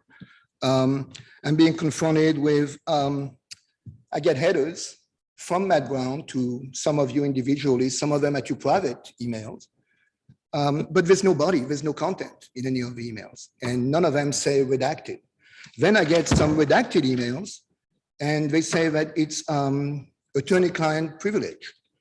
And so when I ask, the School of Government regarding attorney-client privilege, they said that if it's not addressed to the whole council, it's not attorney-client privilege, especially if it's addressed to a private email to one of you. So I think it's gone, a little too far. By the way, I asked for Lee Comer's loan that you made, for the different project. And I got from the finance department that finance does not have any records relating to the $100,000 you did forgivable loan from 2015. So we gave away $100,000 and we don't have any records, which again, is kind of like hard to believe. But so on that end, I was going to file something today, but I figured that I would come and give you a chance. I have this all ready to go, which is basically a lawsuit over public records. And I figured that I did not file it because I wanted to give you a chance to actually provide the records ahead of time and do the right thing. So I would really appreciate if you could actually do that. That would save a lot of taxpayers' money and Thank you. thank you. Mark Cummings, still in the room? Our final speaker is Dusty King.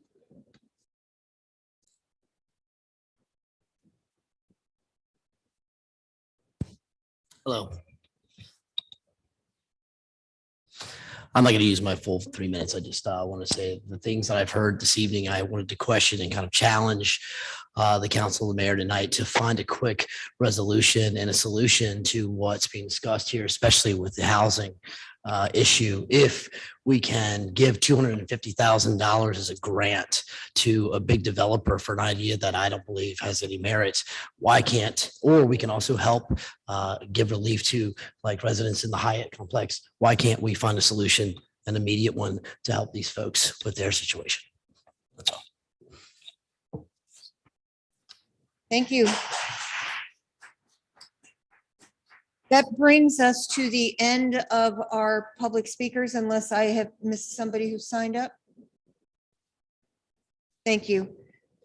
We will move on to our consent agenda. Second. I usually have a spiel to read, but that's okay. But that's okay, Mr. Halston. I believe that Mrs. Hightower wanted to remove an item. Yeah, Mr. Holson will learn. So, You roll a little bit. What item did you want to remove? Just And G2. is that for the purpose of voting no or to be put on the next agenda? Well, I'm gonna vote no. Initially, I'm voting no because I see no MWBE Okay. participation. So we need a motion for the consent agenda minus item G.2. Okay. Moved by Mr. Holston, seconded by Dr. Wells. Council, please vote.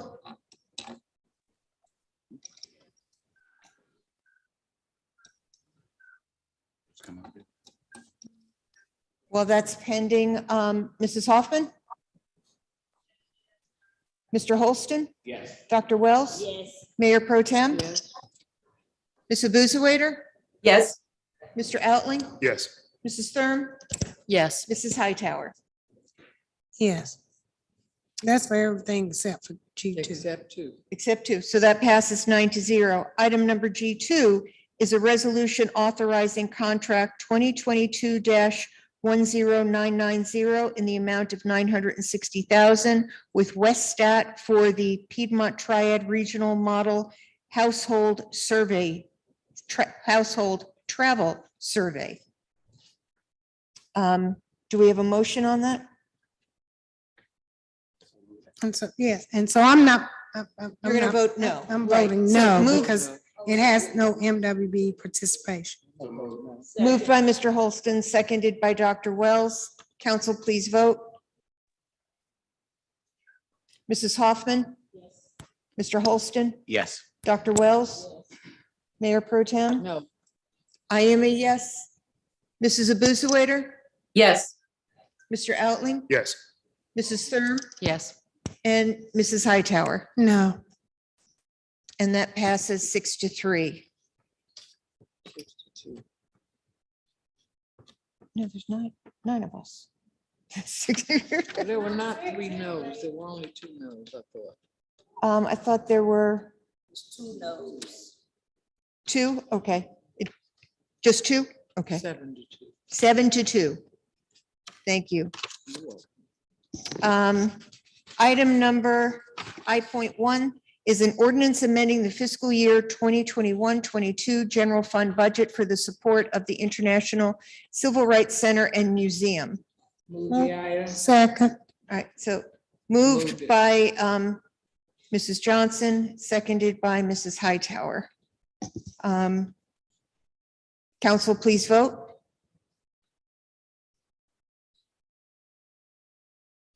Mrs. Hoffman? Mr. Holston? Yes. Dr. Wells? Yes. Mayor Pro Tem? Yes. I am a yes. Mrs. Abuzawader? Yes.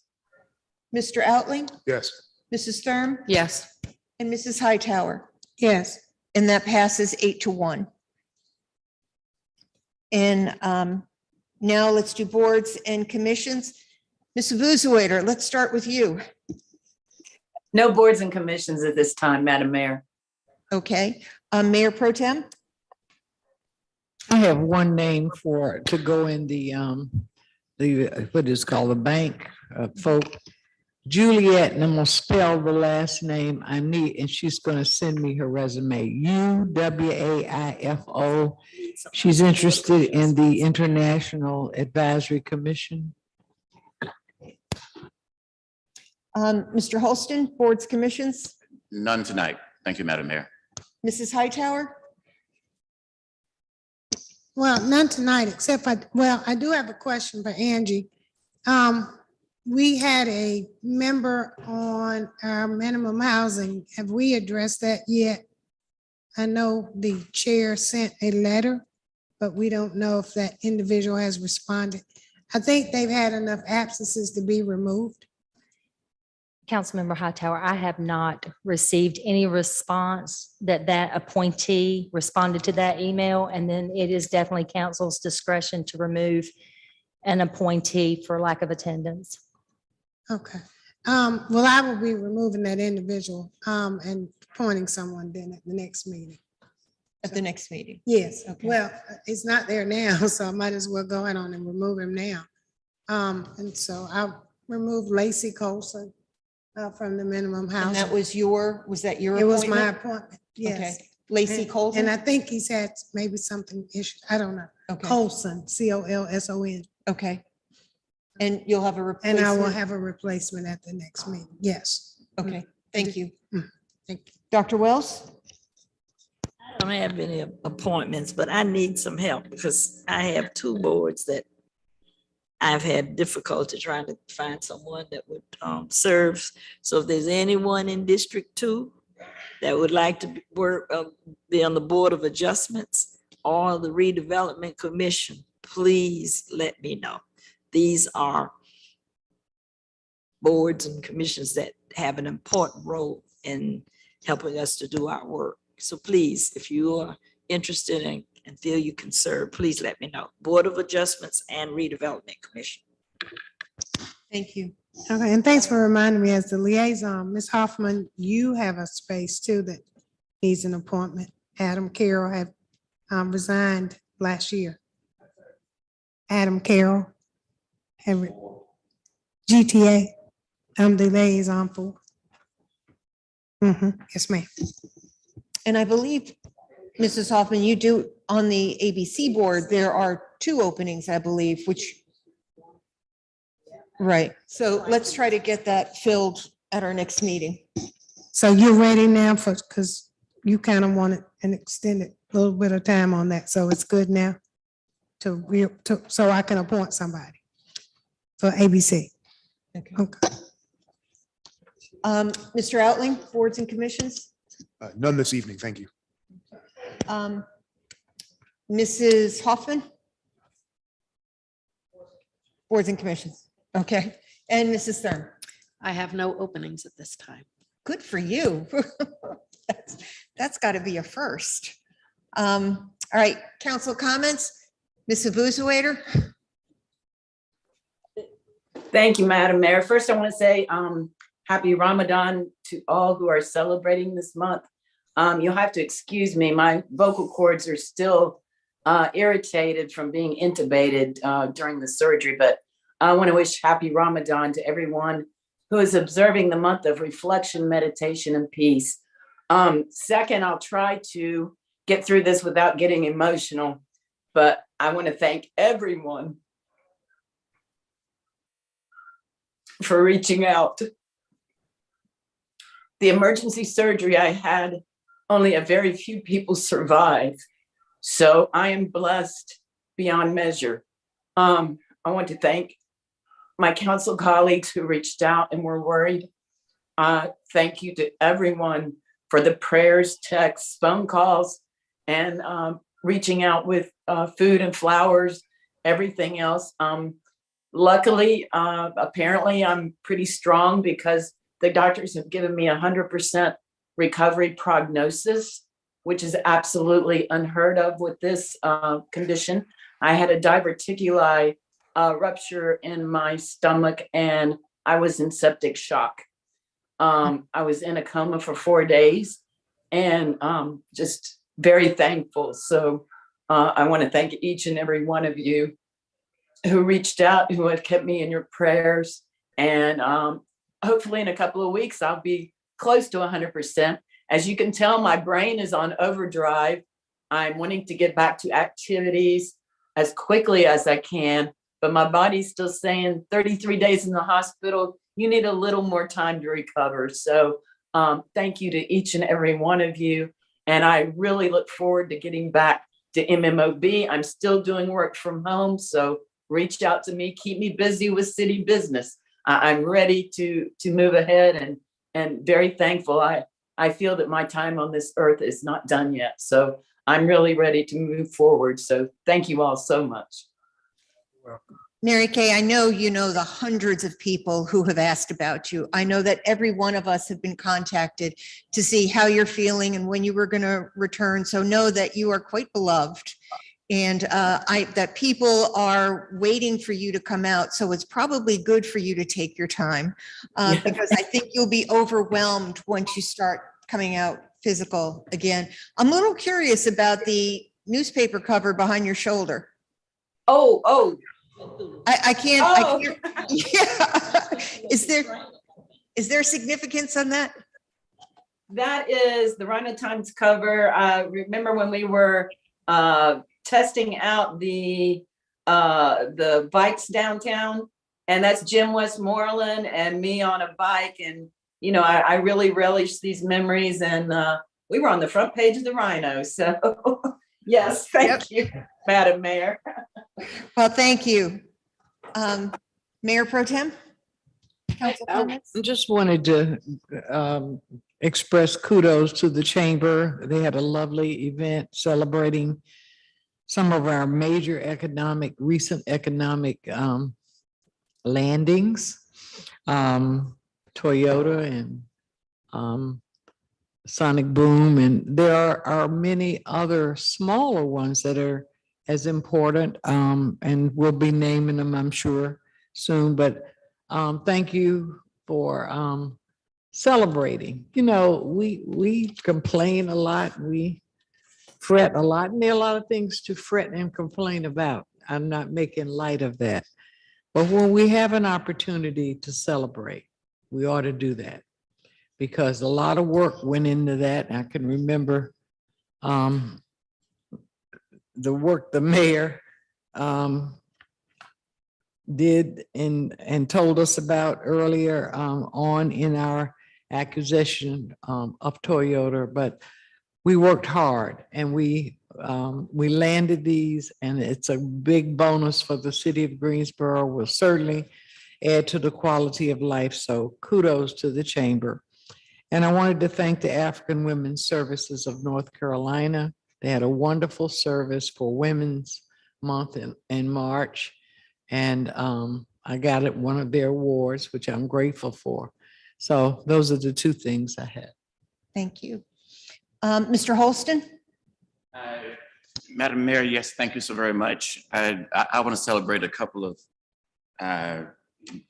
events I had the opportunity and the honor to attend over the past several weeks.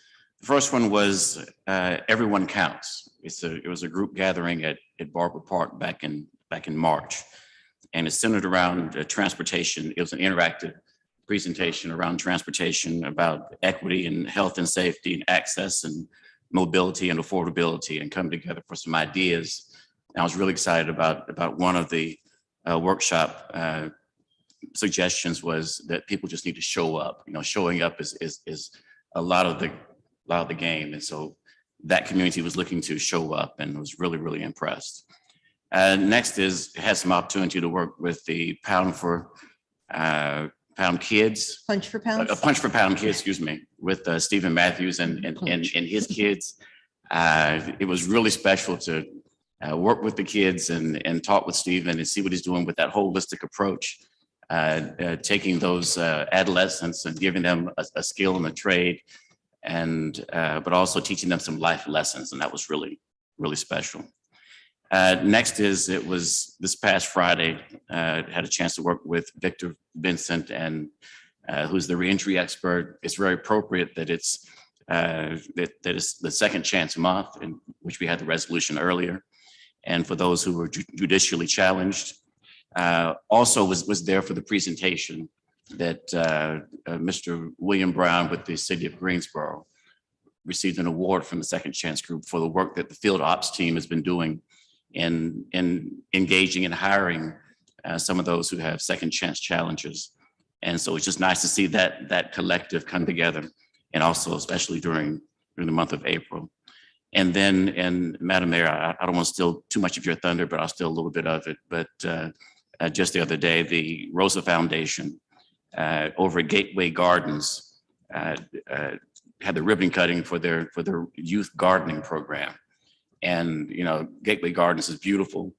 And to see that garden and see the kids' eyes in their faces, it took me back to the day when I was growing up and we had a garden in our backyard. And every day you go out and check and see the growth, and, you know, the okra's growing and the tomatoes are green, but they're gonna turn red, and the collards and the turnips.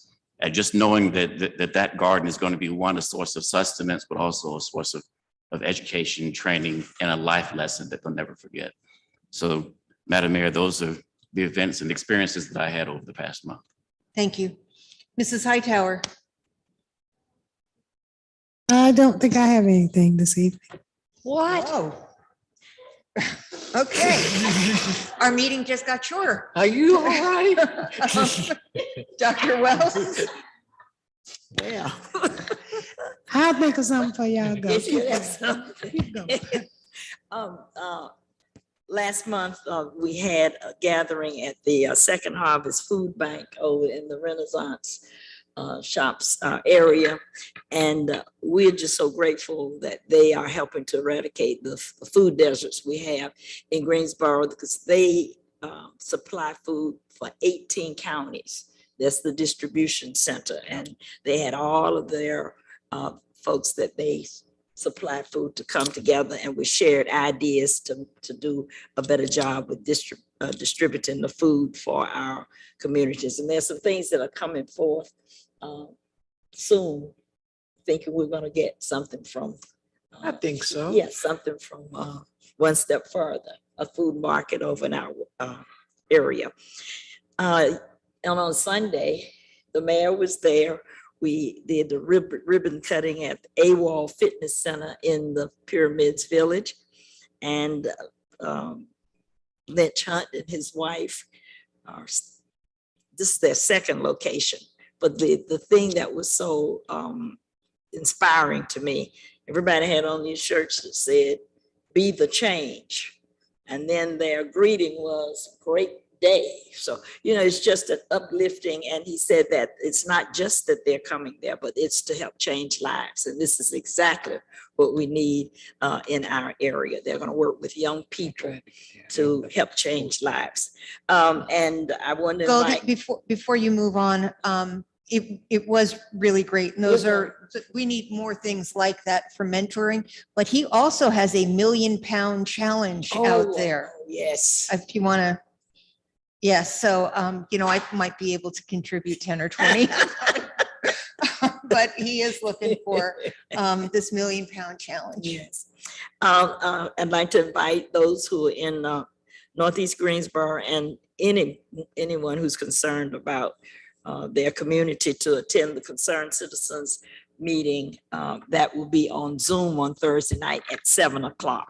And on the agenda, we'll always have a report from the police, and then we'll have an update on voting and elections, and a presentation will come from the SMART committee to inform the citizens about the school bonds. And we hope someone will be there to talk about the LT distribution center.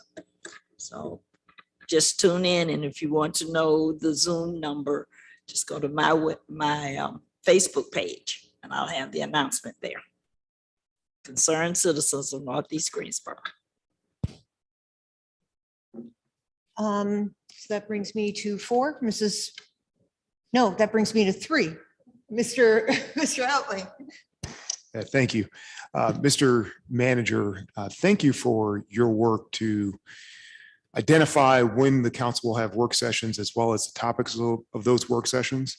I respectfully ask, and there appears to be a consensus, that housing be added to that work session agenda. I know it's not there at present, but there certainly appears to be an interest. Mr. Watts, the city attorney, has given undoubtedly accurate advice many times, including this evening, on rent controls.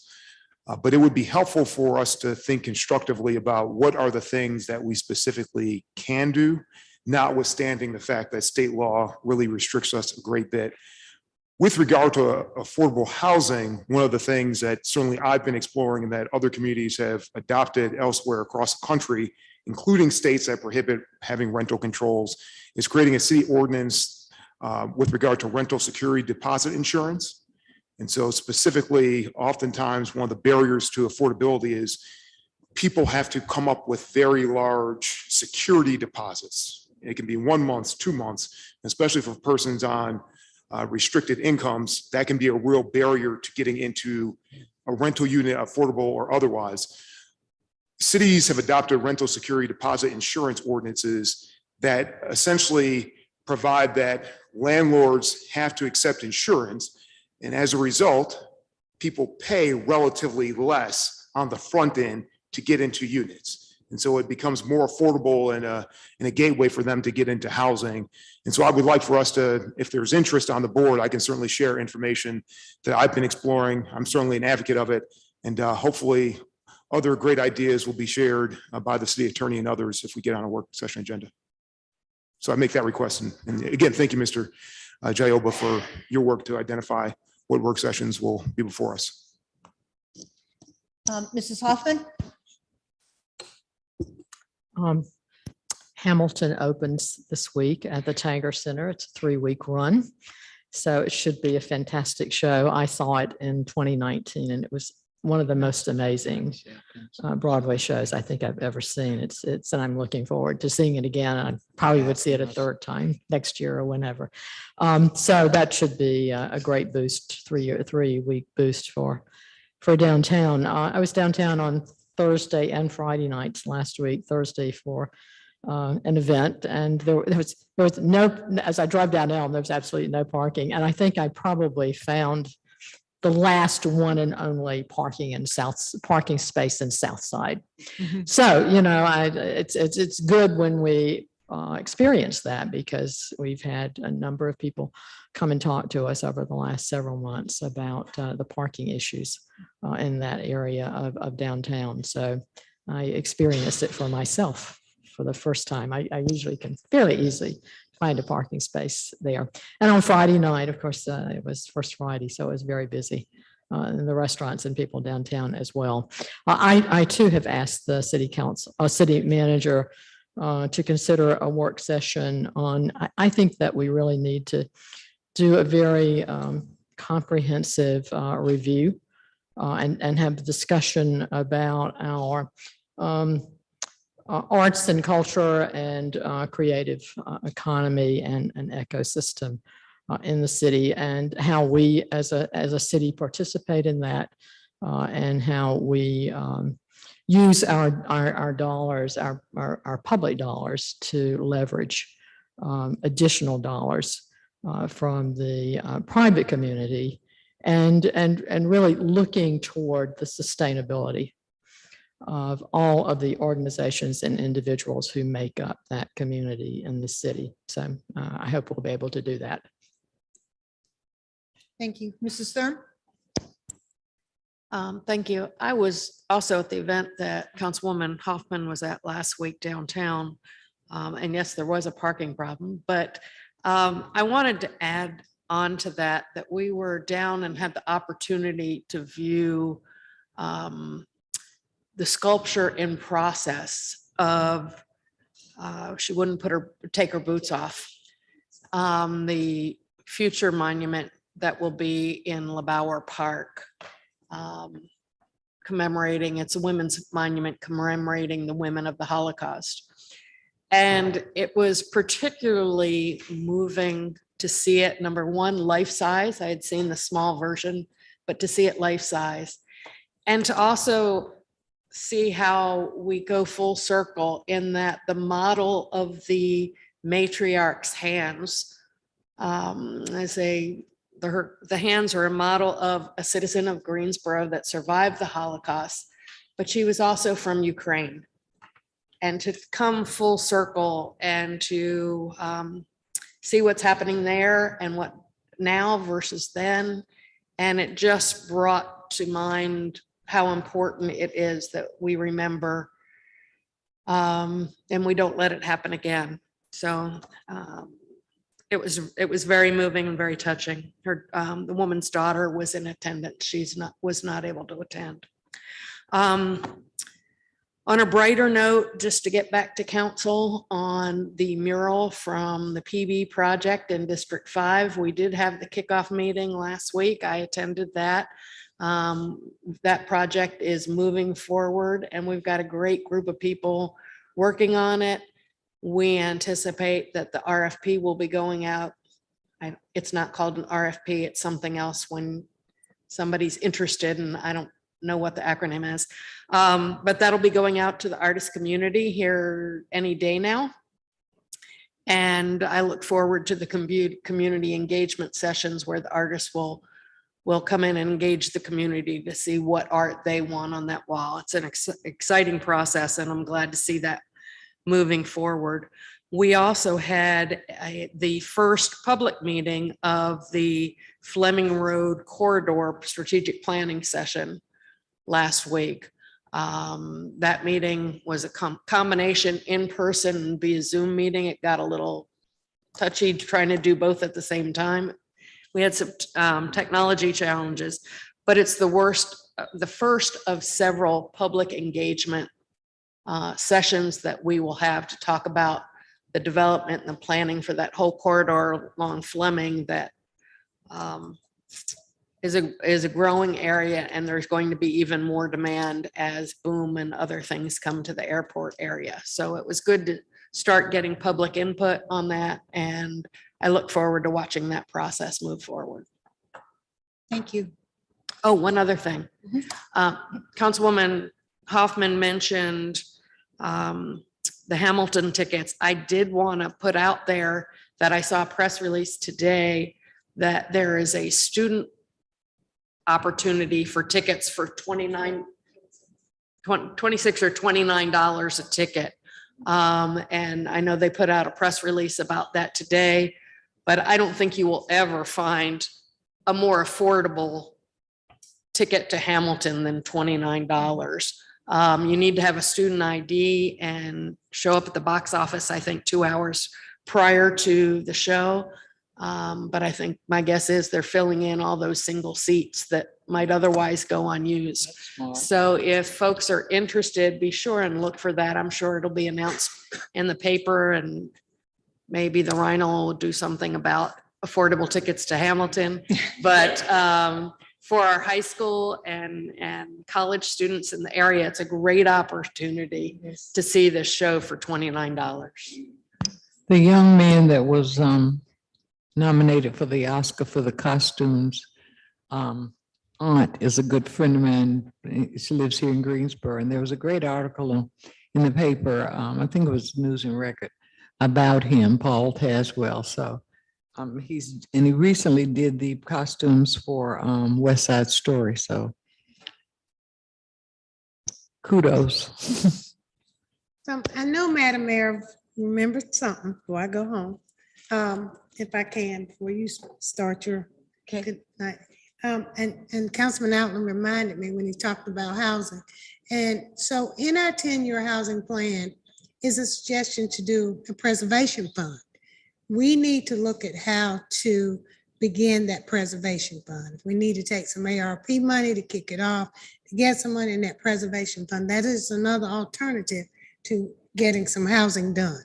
So I'd like to hear more in depth about that at this next housing work session, because we can get others to contribute. I've talked to some others about that housing preservation fund, but we need to go ahead on and find a way to initially fund it so we can begin to look at how we can get more housing in the city.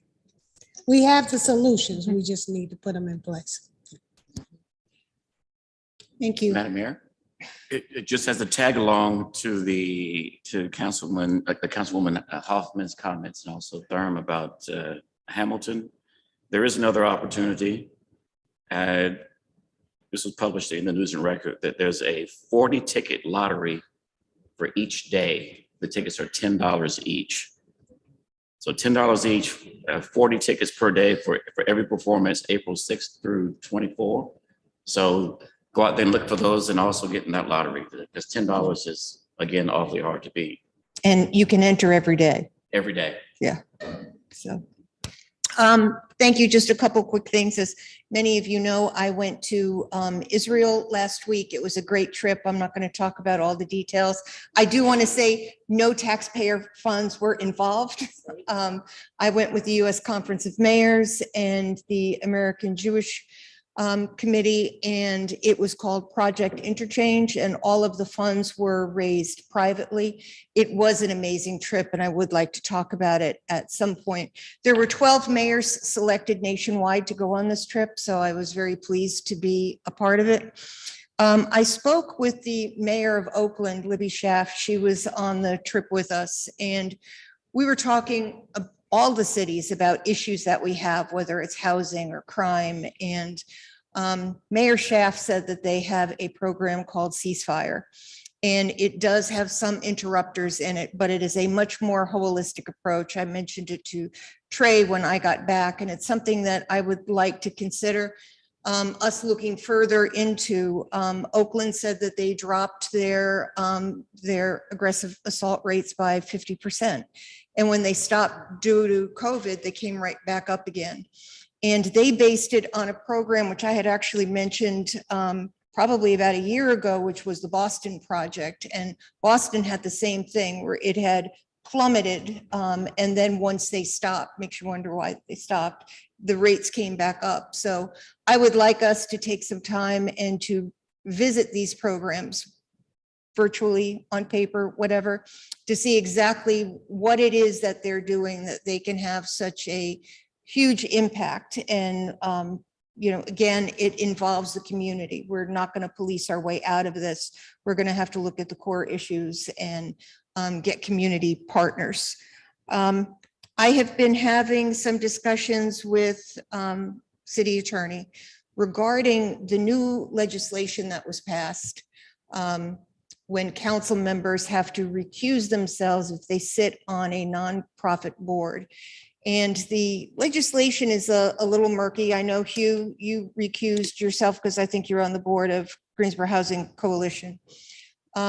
Many of us serve on boards because we are a council person. And, I'm on the chamber board, the DGI board, the Greensboro Beautiful board, and those are because I'm mayor. They're all ex officio non-voting. Obviously, none of us get compensated for serving on any boards. So I've asked the city attorney to try to figure out exactly if some of us want to vote on things, housing comes up, if we need to resign from those boards, or do we, because the chamber does an awful lot of things that we work on, and so does DGI. It's not just a budget vote. So I'm trying to get a little bit more clarity on what it exactly is that we have to do. If we want to be able to vote on issues, does that mean we need to step back? With that being said, can we attend meetings as an observer? Because I certainly would not want to step back from the boards that I'm on, especially GCEDA, which has been extremely successful over the last 5 years, which is made up of electeds in Greensboro, High Point, and Guilford County, and the manager. So, I hope we'll learn more about that. I know that Chuck really dug into it today, but I think we really need to get some guidance on what the legislature's idea was. I did speak with one of our delegation members today, and he thought compensation may have played into their line of thought, that if you were compensated that you need to recuse. So he's going to reach out to their fiscal office, I think that's what they call it, to see if he could get some greater clarity on what that actually the intention was.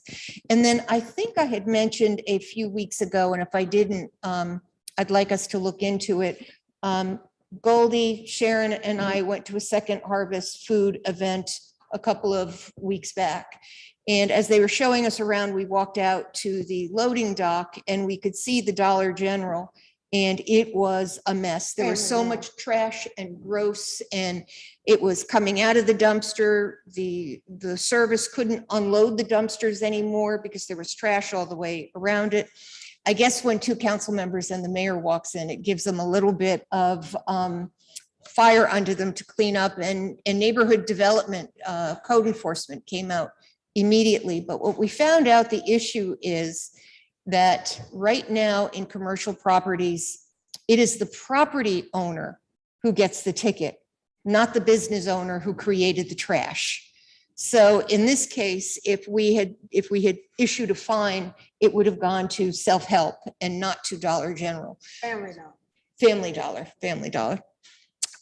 So I would like us to look at how we can actually have the offender held accountable and not the landlord. And because we hear this all the time about Family Dollar, Dollar General Dollar Tree. They seem to be the huge, we hear about it on Randleman Road all the time, people with overflowing dumpsters. And, you know, we have to find a way to make the business who is creating the trash responsible.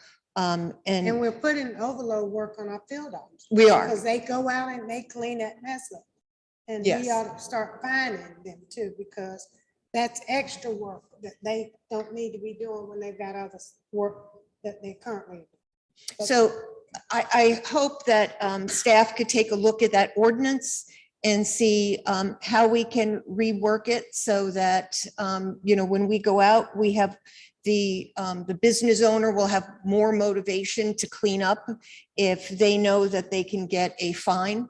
So if that's something that we could look into legally about how we could modify that, I think it would be very helpful. Tag on to that. While we're looking at those ordinances, I would like to look at same type of ordinance. Sorry. I would like to look at the same type of thing as it relates to apartment management, because I've had ongoing problems with apartment complexes who don't pay their dumpster fees. Thank you. And then trash is all over the place, and the neighboring homeowners, you know, are dealing with picking up the trash that blows out and people dump on the side of the road, et cetera. So if we could look at dumpsters as a whole and that, it would be appreciated. So if you could put that on your to-do list, I would appreciate it. Mr. Well, I City. think, Madam Mayor, we just need to probably have a work session too with our field ops. And I think is that on the list? So I think if we'll hear from them, because he also has some suggestions on some things we need to start enforcing, but some things we need to start doing as well. Because we've put some ordinance in place and they're just having a difficult time because, you know, for several reasons, staff being one of them, obviously, but I think we've got to start finding some stricter ways of enforcing some things because people are tired of it. It is nasty in certain areas, in certain neighborhoods. It's nasty. And there was a neighborhood backing up right to that dumpster. That was nasty, totally. So I agree. We're having trouble again with the big trucks in the neighborhoods. Okay. Well, it's all about the enforcement. And one of the issues with that is, and I'll say it out loud, and Trey and I've been talking about it even today, there's no signage. And so the trucks don't know what they don't know. Now, some of them are told not to park in residential neighborhoods. I've talked to schools. The schools tell them when they teach them how to drive. Some companies tell them when they do it. But, you know, the guy who says, I'm going to run home, hey, he's going to run home and do it. But there are no signs either. And I've been asking for signs. So we've got to get the signs out there, because it's hard to really enforce when you don't put a sign and then you ticket somebody and they say, well, I didn't see a sign. I didn't know. Well, that's a kind of a valid argument, weak, but it's kind of valid. We got to put the signs out to help with this enforcement. No point in doing the commercial vehicle ordinance if we can't get the enforcement done. One other thing, I did go to GRRA and speak with them today. Love Jones was there along with Alan Hunt. It is Fair Housing Month. April Albritton was there. It was a good meeting.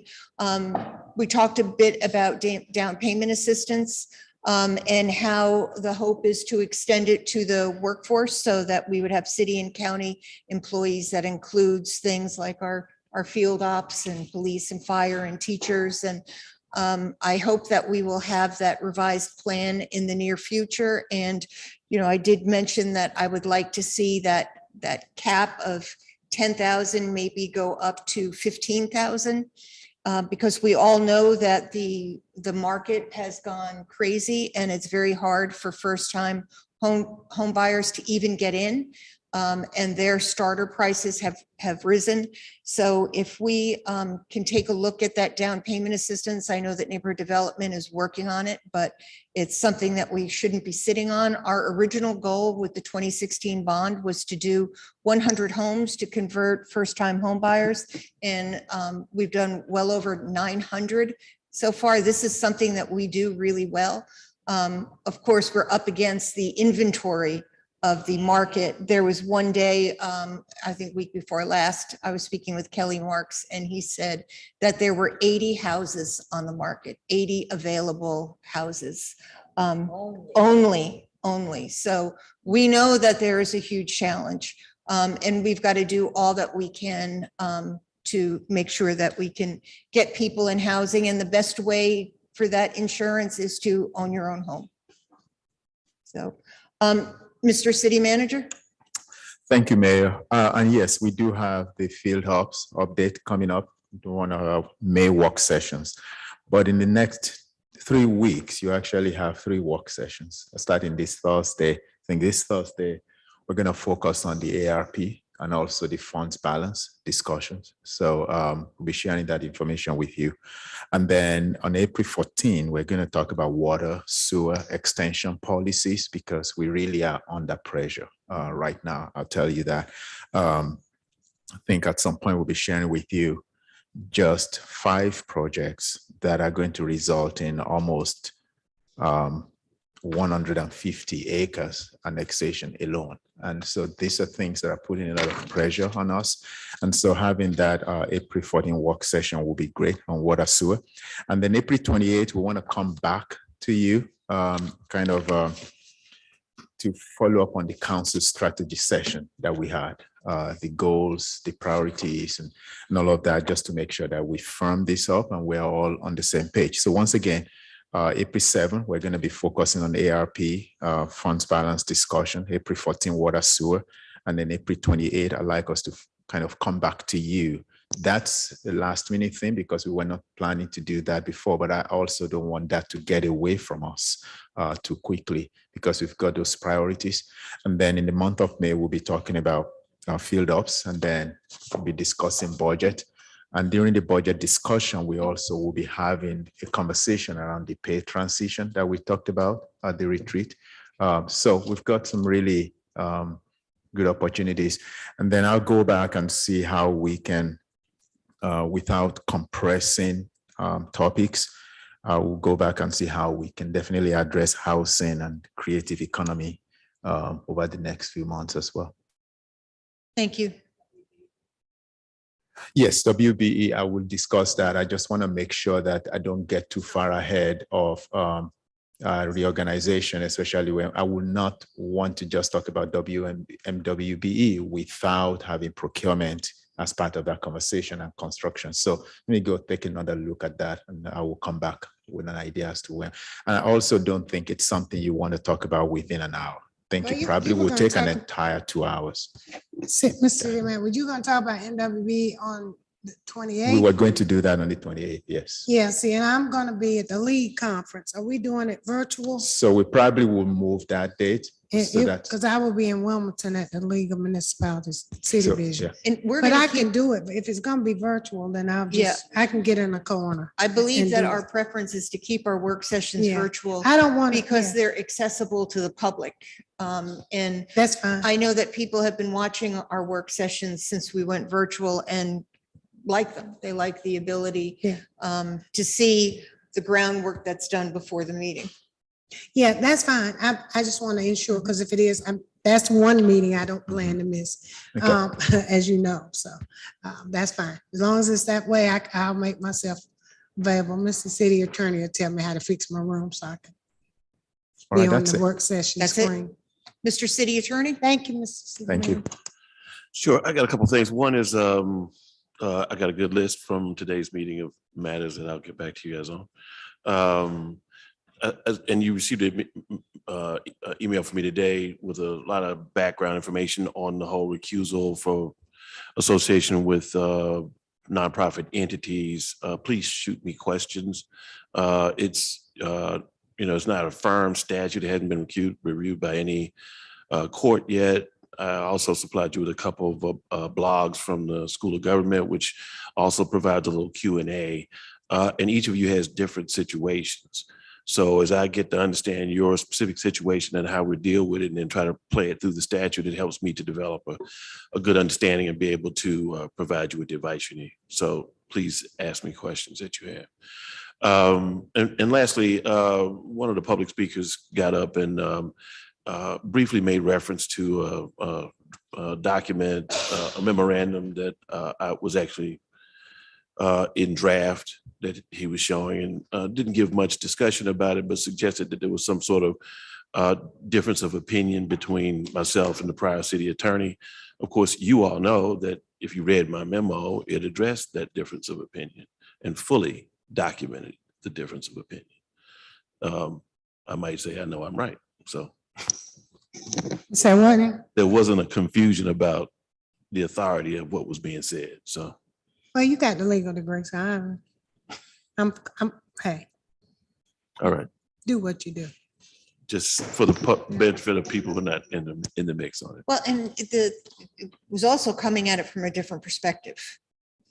So it was a different solution than what was originally discussed. So, all right, do we have a motion to adjourn? Moved by Dr. Wells, seconded by Mr. Holston. All in favor, say aye. Hi, That passes. Good to see you, Mary Kay. good to see everybody. Bye, Mary Kay. Bye. Thank you.